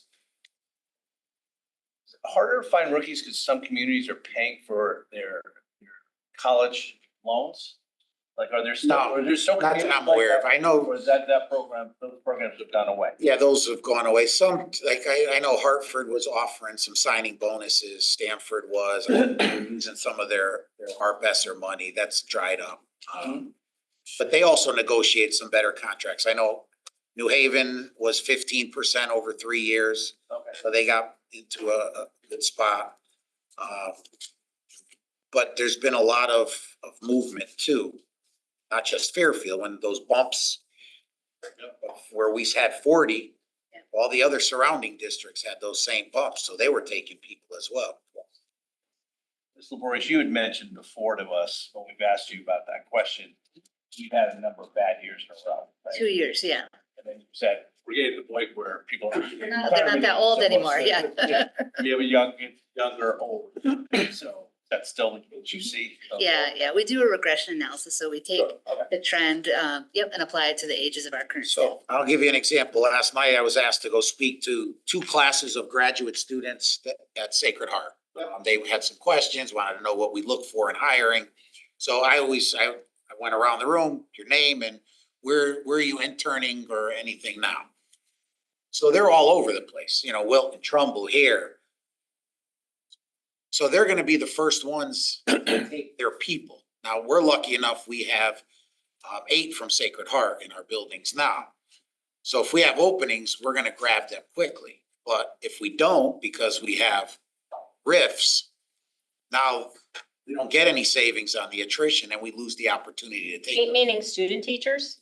Is that what you? 8, well, we have the residents here, but these were all teachers in the 2 classes that are. Oh, when you said we have 8 in the building. We have 8 in our buildings now. We 8 have student student teachers? teachers. Well, no, they're teacher residents. They do their student teaching / Got it. they're with us for the entire year.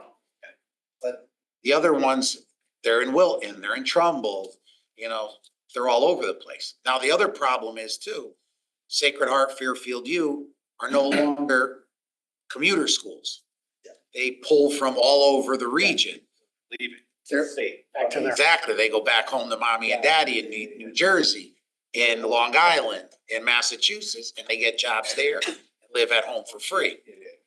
So that's also been problematic. In the old days, between UB and Sacred Heart and Fairfield U, they'd all stay in the immediate area.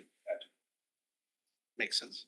Can I just clarify what I had asked a question and then you said something different. It was earlier in the meeting, but you basically said that you have enrollment risk at the elementary school level, that if we get more children, we're not covered for that. But it looked like in the book, and I did validate this in answer, we do have a cushion of 2 teachers built in for the elementary school above and beyond our enrollment projections. Correct, because of the schools that are at projected in certain grades right at the limit. Okay, so And the it's, chances of somebody coming in, like Osborne Hill, for example. Right. With those 9 houses down on Stilson and yeah. there's gonna be kids. No, I hear you. I just wanted to make sure, Yeah. that when you said we have no cushion, we have. No, we have 2, but we don't have anything beyond that. Okay. And those enrollment projections were updated when? January. January, okay. And then, the other question I had was on the curriculum changes. I think it's, I don't know, 1.7 million. I can't remember where it is in the book. Maybe that's before, is that before the Board of Ed's? Let me get to that. There was a Backup for it too. there's a whole listing of curriculum changes in here.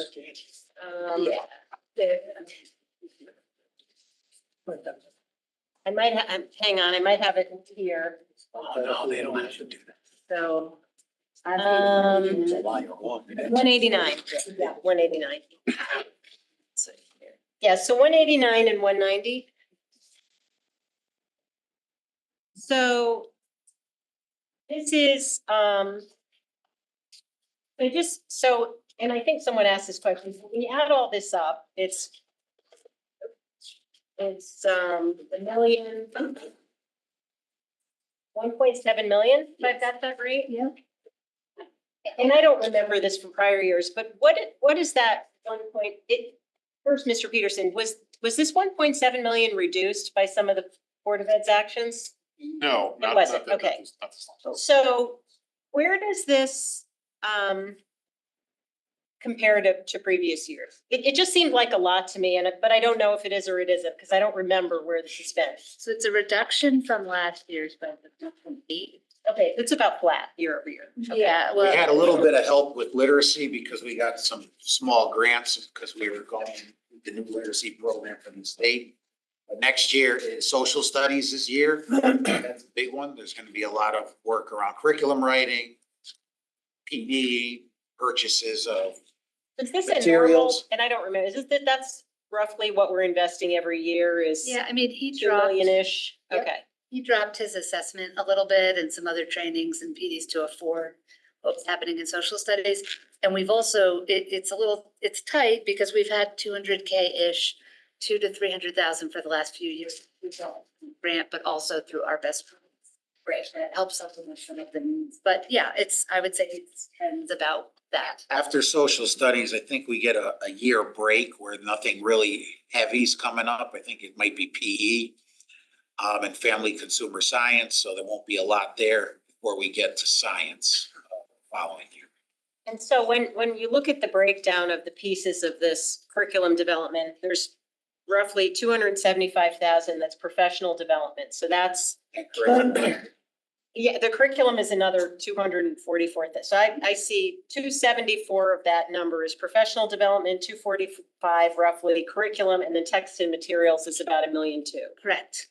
So this PD here, so this is for teachers?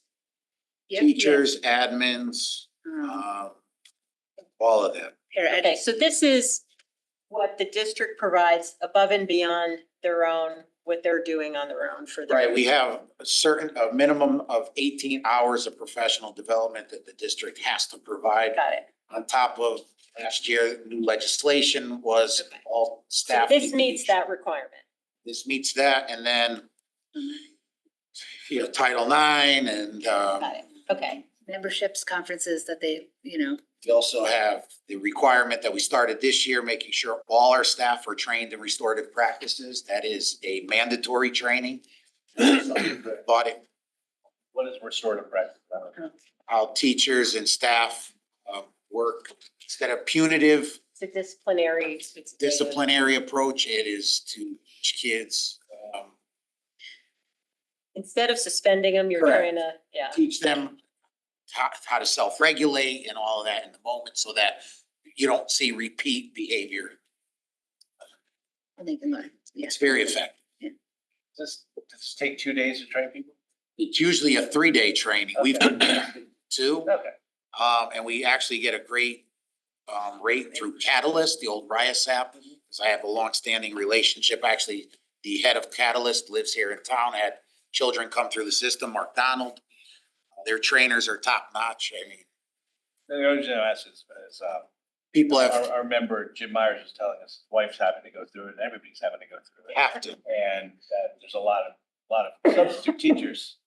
You ever have substitute teachers because of this program? Well, it's 2 full days of training. Okay, so you need substitute teachers. But once they're trained, that's it, yeah. Okay. And we have 20 cohorts we're doing this year, up 5, and then do the rest next year. That was gonna be my next question. So this professional development is happening they're taking a day off from school. So do the teachers get professional development days, right? Or is Yes. that different? No, that's, yeah.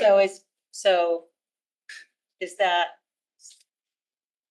No, the PD's done during the day, during a work day. Not, we'd have to pay them. If it was outside of the contractual 187. There's days off where the students aren't going to school. That's a Right, that's professional development. that they're getting. There's only one. Only one now? There's Only one. one Election now? day? Election day, everything else is, we have a couple of early dismissal days for PD, but we've reduced those because of the hardship it presents to parents. Do you do it before the year starts? I've asked this question before, like, why isn't every single professional development time done before the school year starts so that the students get the benefit of that for the entire year? Well, number one, it would be a lot of PD to do we'd have to have teachers come back even earlier. Yeah. Which then would cost more money because we'd have to pay them. We wouldn't be paying substitutes though, right? Because the school hadn't started yet. Correct. It's also collective bargaining. So it's right, it's collective. Yeah, I mean, that should be, But you're not gonna get all 18 hours. file that away for the next negotiation. we talked about it in. I don't think, The last one I was part of. I don't know if you're gonna get them to come in, Yeah. you know. August 10th. Right. Is this, 2 days of training that you're talking about, can that be done during professional development time or no? Well, if you stagger it, then they're gonna lose the benefits of the training and it's gonna, You can't it put. takes away from then the other areas. You can't put 2 professional development days back to back under the contract. Well, we'd extend the school year, we'd have to close school for 2 days. Okay. Don't really gain anything. I'm just trying to figure out how not to pay substitutes. It's another unfunded state mandate.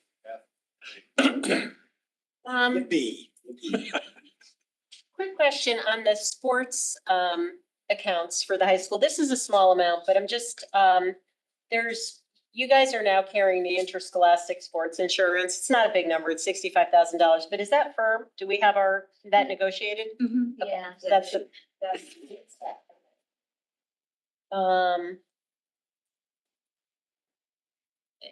trying to. So, go ahead, Jim. Just globally, since the Board of Selectmen vote, has there been any changes, any assumption changes, any new information that you received, plus or minus, that would affect the budget that's before us? No. Utilities is. I hope it is, what? Utilities is challenging this year, but that's the volatility we talked about earlier. Okay. No, just hoping that would be that simple. So another question that I thought went in the sheet, but I didn't see a response back. So I don't know, we put those questions in and they disappear. We don't, we hope we get them because we can't see them once we put them in the form. But I thought we asked for an org chart for central office and also to understand the administrative structure within the schools. You know, one of the questions I think that came up was, curriculum people, how many layers of them are there? Where do they sit? You've gotten this before, right? Well, no, it's, Well, it's something, I'll be honest with you. So we've gotten some communication from teachers and that seems to be a gripe that they think, there's a lot of layers of curriculum people. So I'm just asking. I don't know anything we about it. have, But I do, but do you have an org chart? Yes. Person? Can you sure, get that to So- us? a superintendent, deputy superintendent, chief academic officer, who also oversees the curriculum folks as well.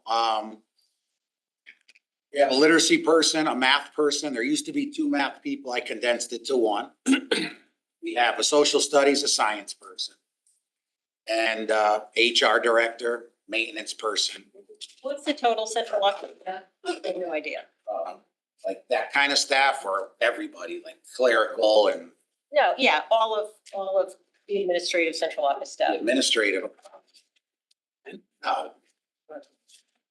Administrative, HR, Oh. maintenance, The clericals, yeah. CFO, and then superintendent, deputy superintendent, the chief academic officer, the literacy, the math, social studies, science. Okay. For the district this size, we did a comparison. Westport has 40, half the kids, a little more than half, and they have 13. Okay, yeah, no, that And then so you talk about curriculum folks. Yeah. So we do have, and some for- of those are at the schools, right? well, so you have a PE person who teaches and gets a $7,500 stipend to do the PE, like lead the department for their meetings and professional development.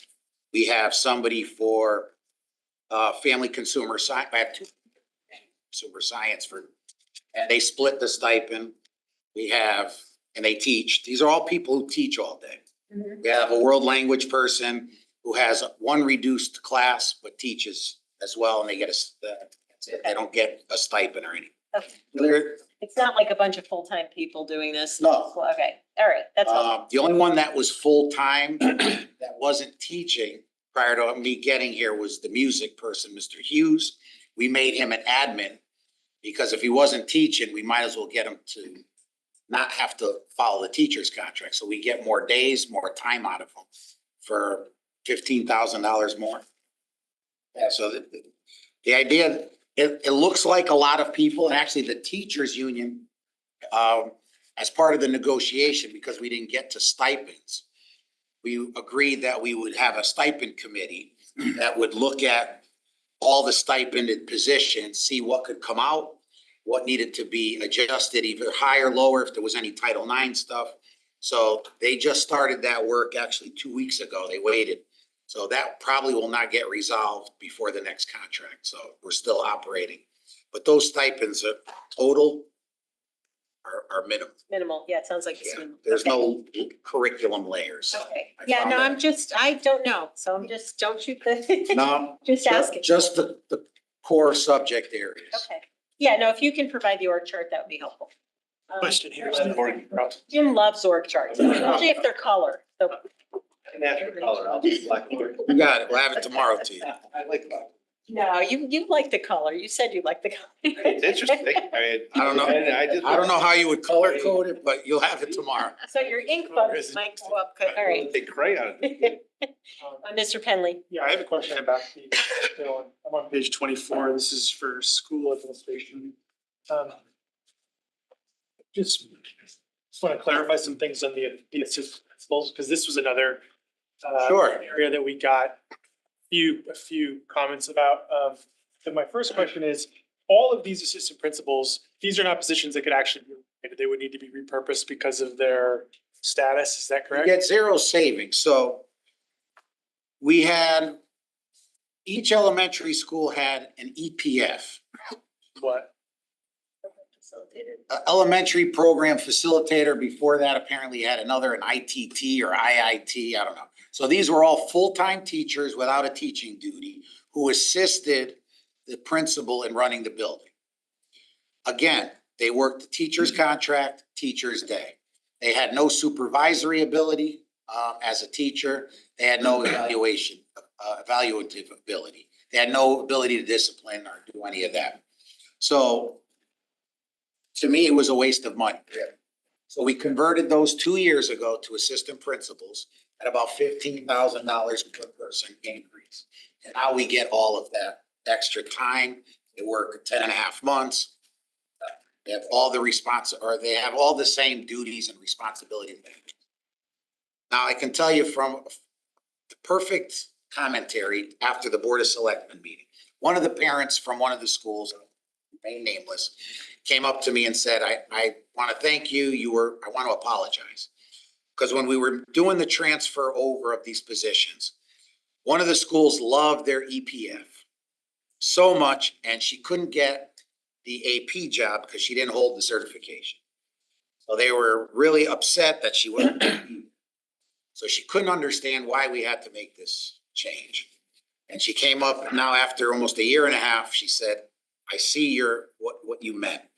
Our principal now finally is able to do their job and get to all the things they should be doing by having a second person that had those types of those responsibilities. So believe me, you want instructional leaders in your buildings. Somebody has to supervise and evaluate those teachers. When there's just a principal doing it, you're just getting a check off. I've heard positive things about it. I was just wanting to just clarify that there's not a savings in there. There's no saving. It's like, see, they live in a different line item, so it looks like, oh, there's a $2 million increase in admin, offset by the teacher line item that went down by 2 point whatever million. So. Thank you. Okay. Great question. I'm glad you brought it up because it needed to be Yeah, no, explained that's helpful. once and for all. Other questions? Mary, you've been quiet. No. No. Other questions? Thank you. Is there, and before you provided a lot of great information here. Just want to skip by some of the Q&A, but is there anything here that it's, most of this is self-explanatory, but is there anything that is worth walking through? I mean, most of these are things that we asked for in terms of comparisons. One of the things I found interesting was the enrollment projections versus the actual enrollment. So we've been on the high side in terms of enrollment projections. That's fair to say. Okay, because I thought it was, the reason this surprised me is I thought it was a year or two ago where we had to hire a bunch of extra teachers budget because of increased enrollment. And I know it's more complicated. 2 years ago, we had 3 sections. Right, because we have, Denton school, I get it. Yeah. But I was a little bit surprised by this. So the trend has been however we develop these enrollment projections. I mean, they're reasonably accurate, but when you look at them across this spectrum, we haven't been low. The projections have been high. So I think that should give some comfort, right? Well, this year, but prior to that, look. And the budget book doesn't have the most recent that we had to do for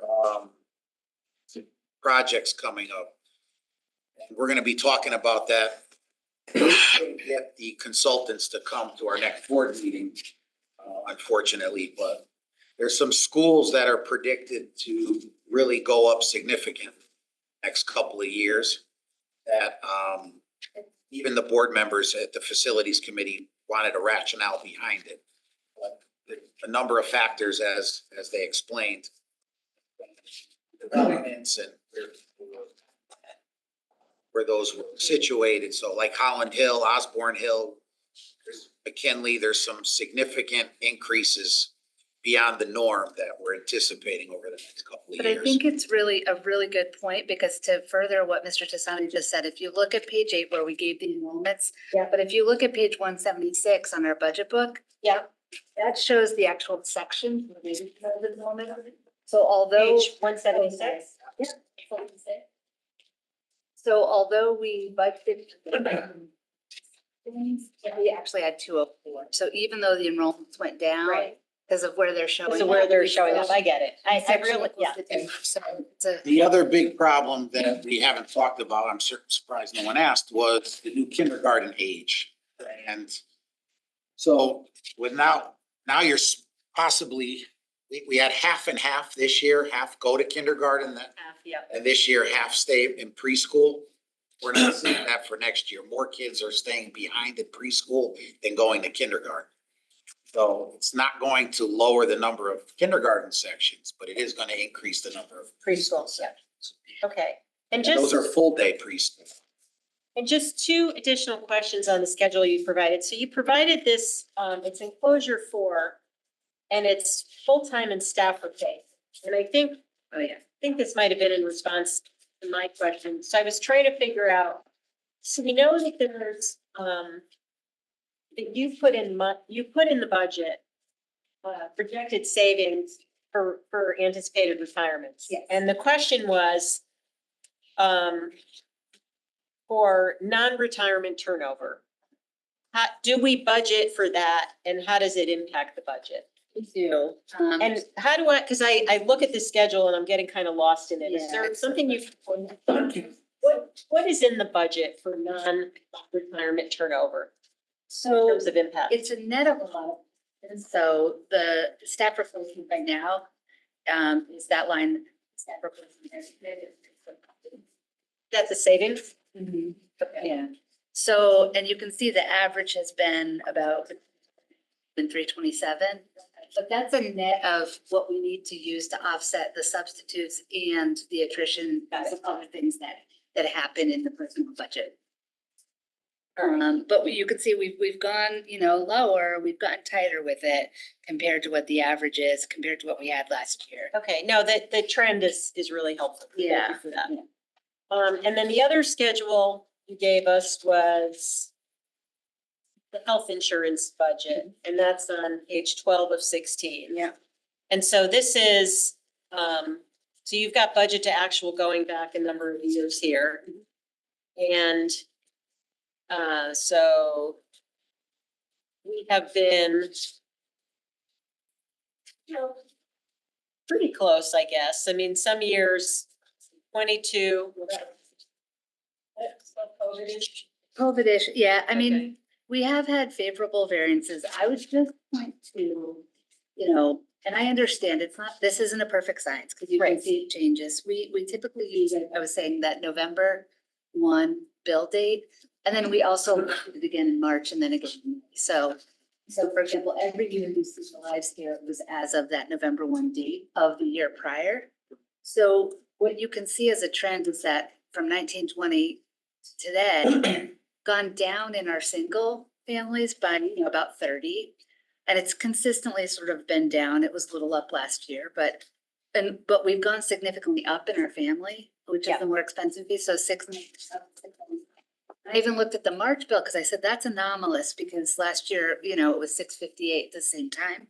But we're still holding with the 676. So although we saw favorability in the health insurance accounts in those years, and then even up until last year, I'd be reluctant to say, I would say that, you need to see that.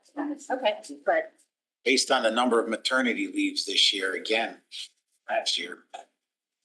and you can see we're down in our projection to 1318 total coverage from our 1337, and we've increased staff and everything, so all things being Yeah, equal. I got it. Okay. Just, and last question, on the insurance, how do you guys feel about, how many years has it been since you've been in the state plan now? Like 7 or 8 years? How long has it been? In our 7th year. Before I was here. Yeah. 10? I'd say at least 10. No, it can't be that much, no. No, I It wasn't opened up 10 years ago. Yeah. It's been around. No, it's been, I mean. It's been around, but it not could be to, eight. not to Board of Eds. Whatever. But you've been in for a while. Probably, Have you, has the district considered, moving out of the state plan? And have you, I understand it's not an issue for this budget necessarily, but have you evaluated whether there's savings to be had in exiting the state plan? Our finance committee asked that this work be done a couple of years ago, as I recall. And at the time, it was not seen to be beneficial. But Because it the was- state plan's kind of been, I mean, I always hear, I know there's been concerns about it and the funding of it, and this year we got hit by a big number, and I just ask. well, that's partly because some of the Fairfield County districts left and they all came back. They left the state plan and went back to And now it, they're all back. really? Yes. Like Norwalk, Westport left and then got a favorable rate. And then the second year got hit with 14% and then got hit again. So now that, So the state, Norwalk, the same is it thing. fair to say the state plan has been more stable than the Yes. private market? Yeah, and we did a look at the claims and the premiums over time, like some years it goes like this, but over time, like we kind of have been evening out. You always do want to go to market and look. We did, because of the finance committee, I think when Mike first started, we did a mini look. So we didn't do like a full go out to market, but we did do a dive into it with our consulting firm Aon, and at that point in time, it wasn't advantageous to pursue further. And that was part of the problem. We got favorable rates when the Fairfield County folks left. As they come back in, as you can see, the rates go up and we get a surcharge here, right? correct. Yeah, that was part of it. Fairfield County, More expensive. more expensive. Yeah. And I can tell you just from somebody I know personally who went for LASIK surgery last year. And the doctor said, if you come to my Weathersfield office, I'll do it there for half the price. Wow. Same doctor, same eyes, everything. Instead of, I think it was Westport office, did it in the Weathersfield office. Crazy. Amazing. Okay. All right, and actually you did give the instruction. All right, I didn't give it a try, I missed that one, so I. Yeah, all right, so thank you for providing all this information. I would just one little piece to add that Mr. Peterson pointed out earlier is on the. Just to say the utilities, so we have this interdistrict budget here. A reduction, what we call the usage. And you have both, but the demand is based on, I'm sorry, and it is the usage, the delivery charge and the demand charges. Through the synergistic, we have reduced the CCFs and the kilowatts per hour, but because the rates are so high, higher than what we anticipated in the town as well, we're about $500,000 in the whole for this year. So our budget next year assumes a very small increase to the rates. And it also assumes an additional reduction to energy usage, along with the HVAC coming forward. Just, it's a risk the board's aware of, but when you asked about other things in the budget, I just wanted to bring that up as well. Okay, so I just want to, if nobody has any more, I just want to wrap up the follow-up items. So Jim, you had asked for the bid for the fields and whether how that compares to the budget. Got the building for saving money. Okay. Or chart. Org charts, the ridership information for the buses. For the ridership, what do you? 25 class size, that, to use that. 20. It's wrong, what's in the budget book doesn't make sense. Oh, what's that?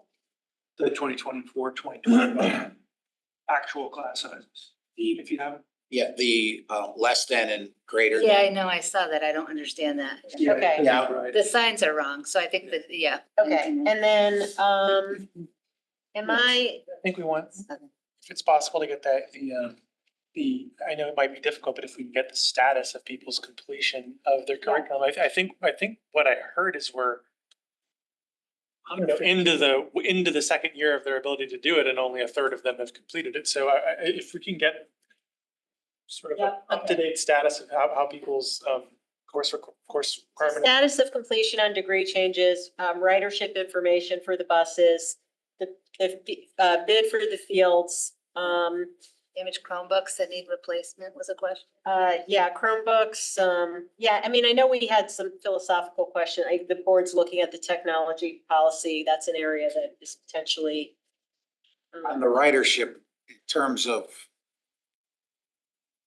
average, Well, what might be helpful, and again, I don't wanna, I'm not trying to pin anybody down to anything, but if, you know, if you sat here and said, well, gee, these high school buses are 50% full, so we could probably do something about that. And, you know, and if we rationalize it in a certain way, I literally have no idea how much money that could. that may take a potentially- little bit more time. Yeah, so I think just again, not trying to hold you anything, but just high level, what kinds of opportunities are there? And from a dollar perspective and looking at transportation efficiencies. The other thing on transportation was, sorry. Yeah. Go ahead. Good thought. Now that we have this complete streets and more sidewalk, is there the possibility of reducing who gets bused? Or? The only thing was Mill Hill, really, and we looked at that, it possibly could be a bus, according to what the bus company. It's not. Something to look like moving forward in terms of, I guess, for the town, and looking at adding new sidewalks. I know that school zones are a priority, but if you, Mr. Peterson, you said that you're hearing from parents that have concerns that if there's certain streets that, you know, if there was a sidewalk there, it could be a game changer in terms of the number of kids could walk. That's something I probably, not for this budget year, but. The sidewalks, wouldn't that mean there'd have to be continuous sidewalks beyond the school up to the walking distance? Well, I'm thinking like, what is Mill Terrace? Is that what? And it goes down past the senior housing, and that sidewalk wasn't there, past the field, all the way down. And there's all those little side streets. There's Southport Woods there. It's come out of there. Like if you, I mean, I think you hit that sidewalk. You basically. They looked at that already, and I think they said possibly a bus. Right, by the way, guys, I don't want to forget, yes, but we have two small departments that we still have to get to before we wrap up. What is your question? No, just to add for the busing, I like I mentioned to Mr. Peterson, if you did, or it's possible to get a survey of the number of households who would be affected by the amendment that you guys discussed in your budget hearing, budget meetings, and the number of those households where we actually have two working parents, where there would really be a big impact. If it's possible to get that, that would be. I don't know that we'd be able to get about parents. I mean, we've gotten, again, anecdata, you know, from people that have reached out to us, but I think we probably have a good sense of the people who are in that, you know, between a 3/4 of a mile and a mile at the elementary. I think whatever you can get. Number, yeah. And then the last, it was a small item, but trying to understand, what is the increase in teacher compensation versus the 4% that we thought when we would, that was it, okay. I'll just say on the plans on finishing the degree, we could ask that again. I know the first time we asked, we got some pushback from the union, but we'll ask again. And at that time, you know, pretty much everybody's. Yeah, I mean, it's just from a budget perspective. No one, I mean. They know. Yeah, listen, they are entitled to. That's why the union was upset. Why are you asking again? I was like, well, just. Trying to do a budget. Budget, yeah. Okay. All right, so are there any other questions on so we've got our follow-up items. Are there any other questions on this Board of Ed budget? Okay. So we have two small, we have health and welfare services and then private school bus transportation. So and I always forget about health and welfare services, what that is. That's Department 110, so that's in our main budget book. And that is that for the nurses? I can't remember if that's. It's for supports that are the non-public school, so nurses. Oh. For the nurses, okay. It's like the private school. So the, But for people, yeah. so let me just find the page number. Okay, so it's 200 in the budget book.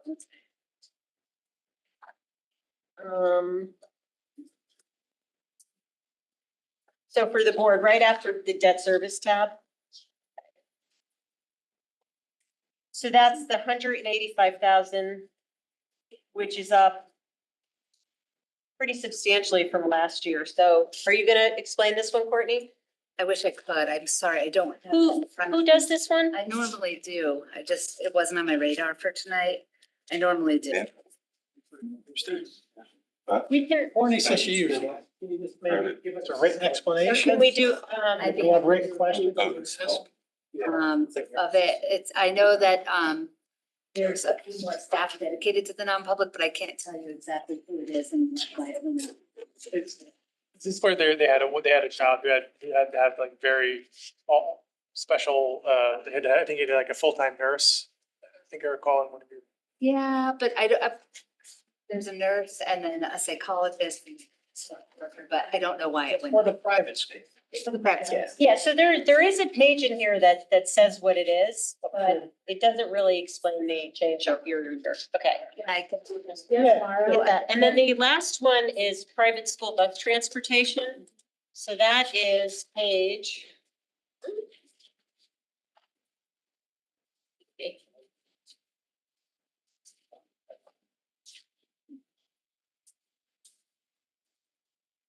Anybody know? Huh. No, look at my notes. 2531. School bus transportation. Oh, I know where that is. That's where the nonprofits are. On the same page as the nonprofits, I think. So where are the nonprofits? Oh, 73? Yeah. So on page 73, so that's, that also has gone up close to 25%. So that's $1.6 million this year. Yeah, so it's assuming the same number of runs, tiers at the same tiered levels as the current year. For the school. But it's including that rate increase that was put in our budget, 5%. Initially, we gave the 4%. It includes an adjustment, a discount, and then a portion of our staff, like a.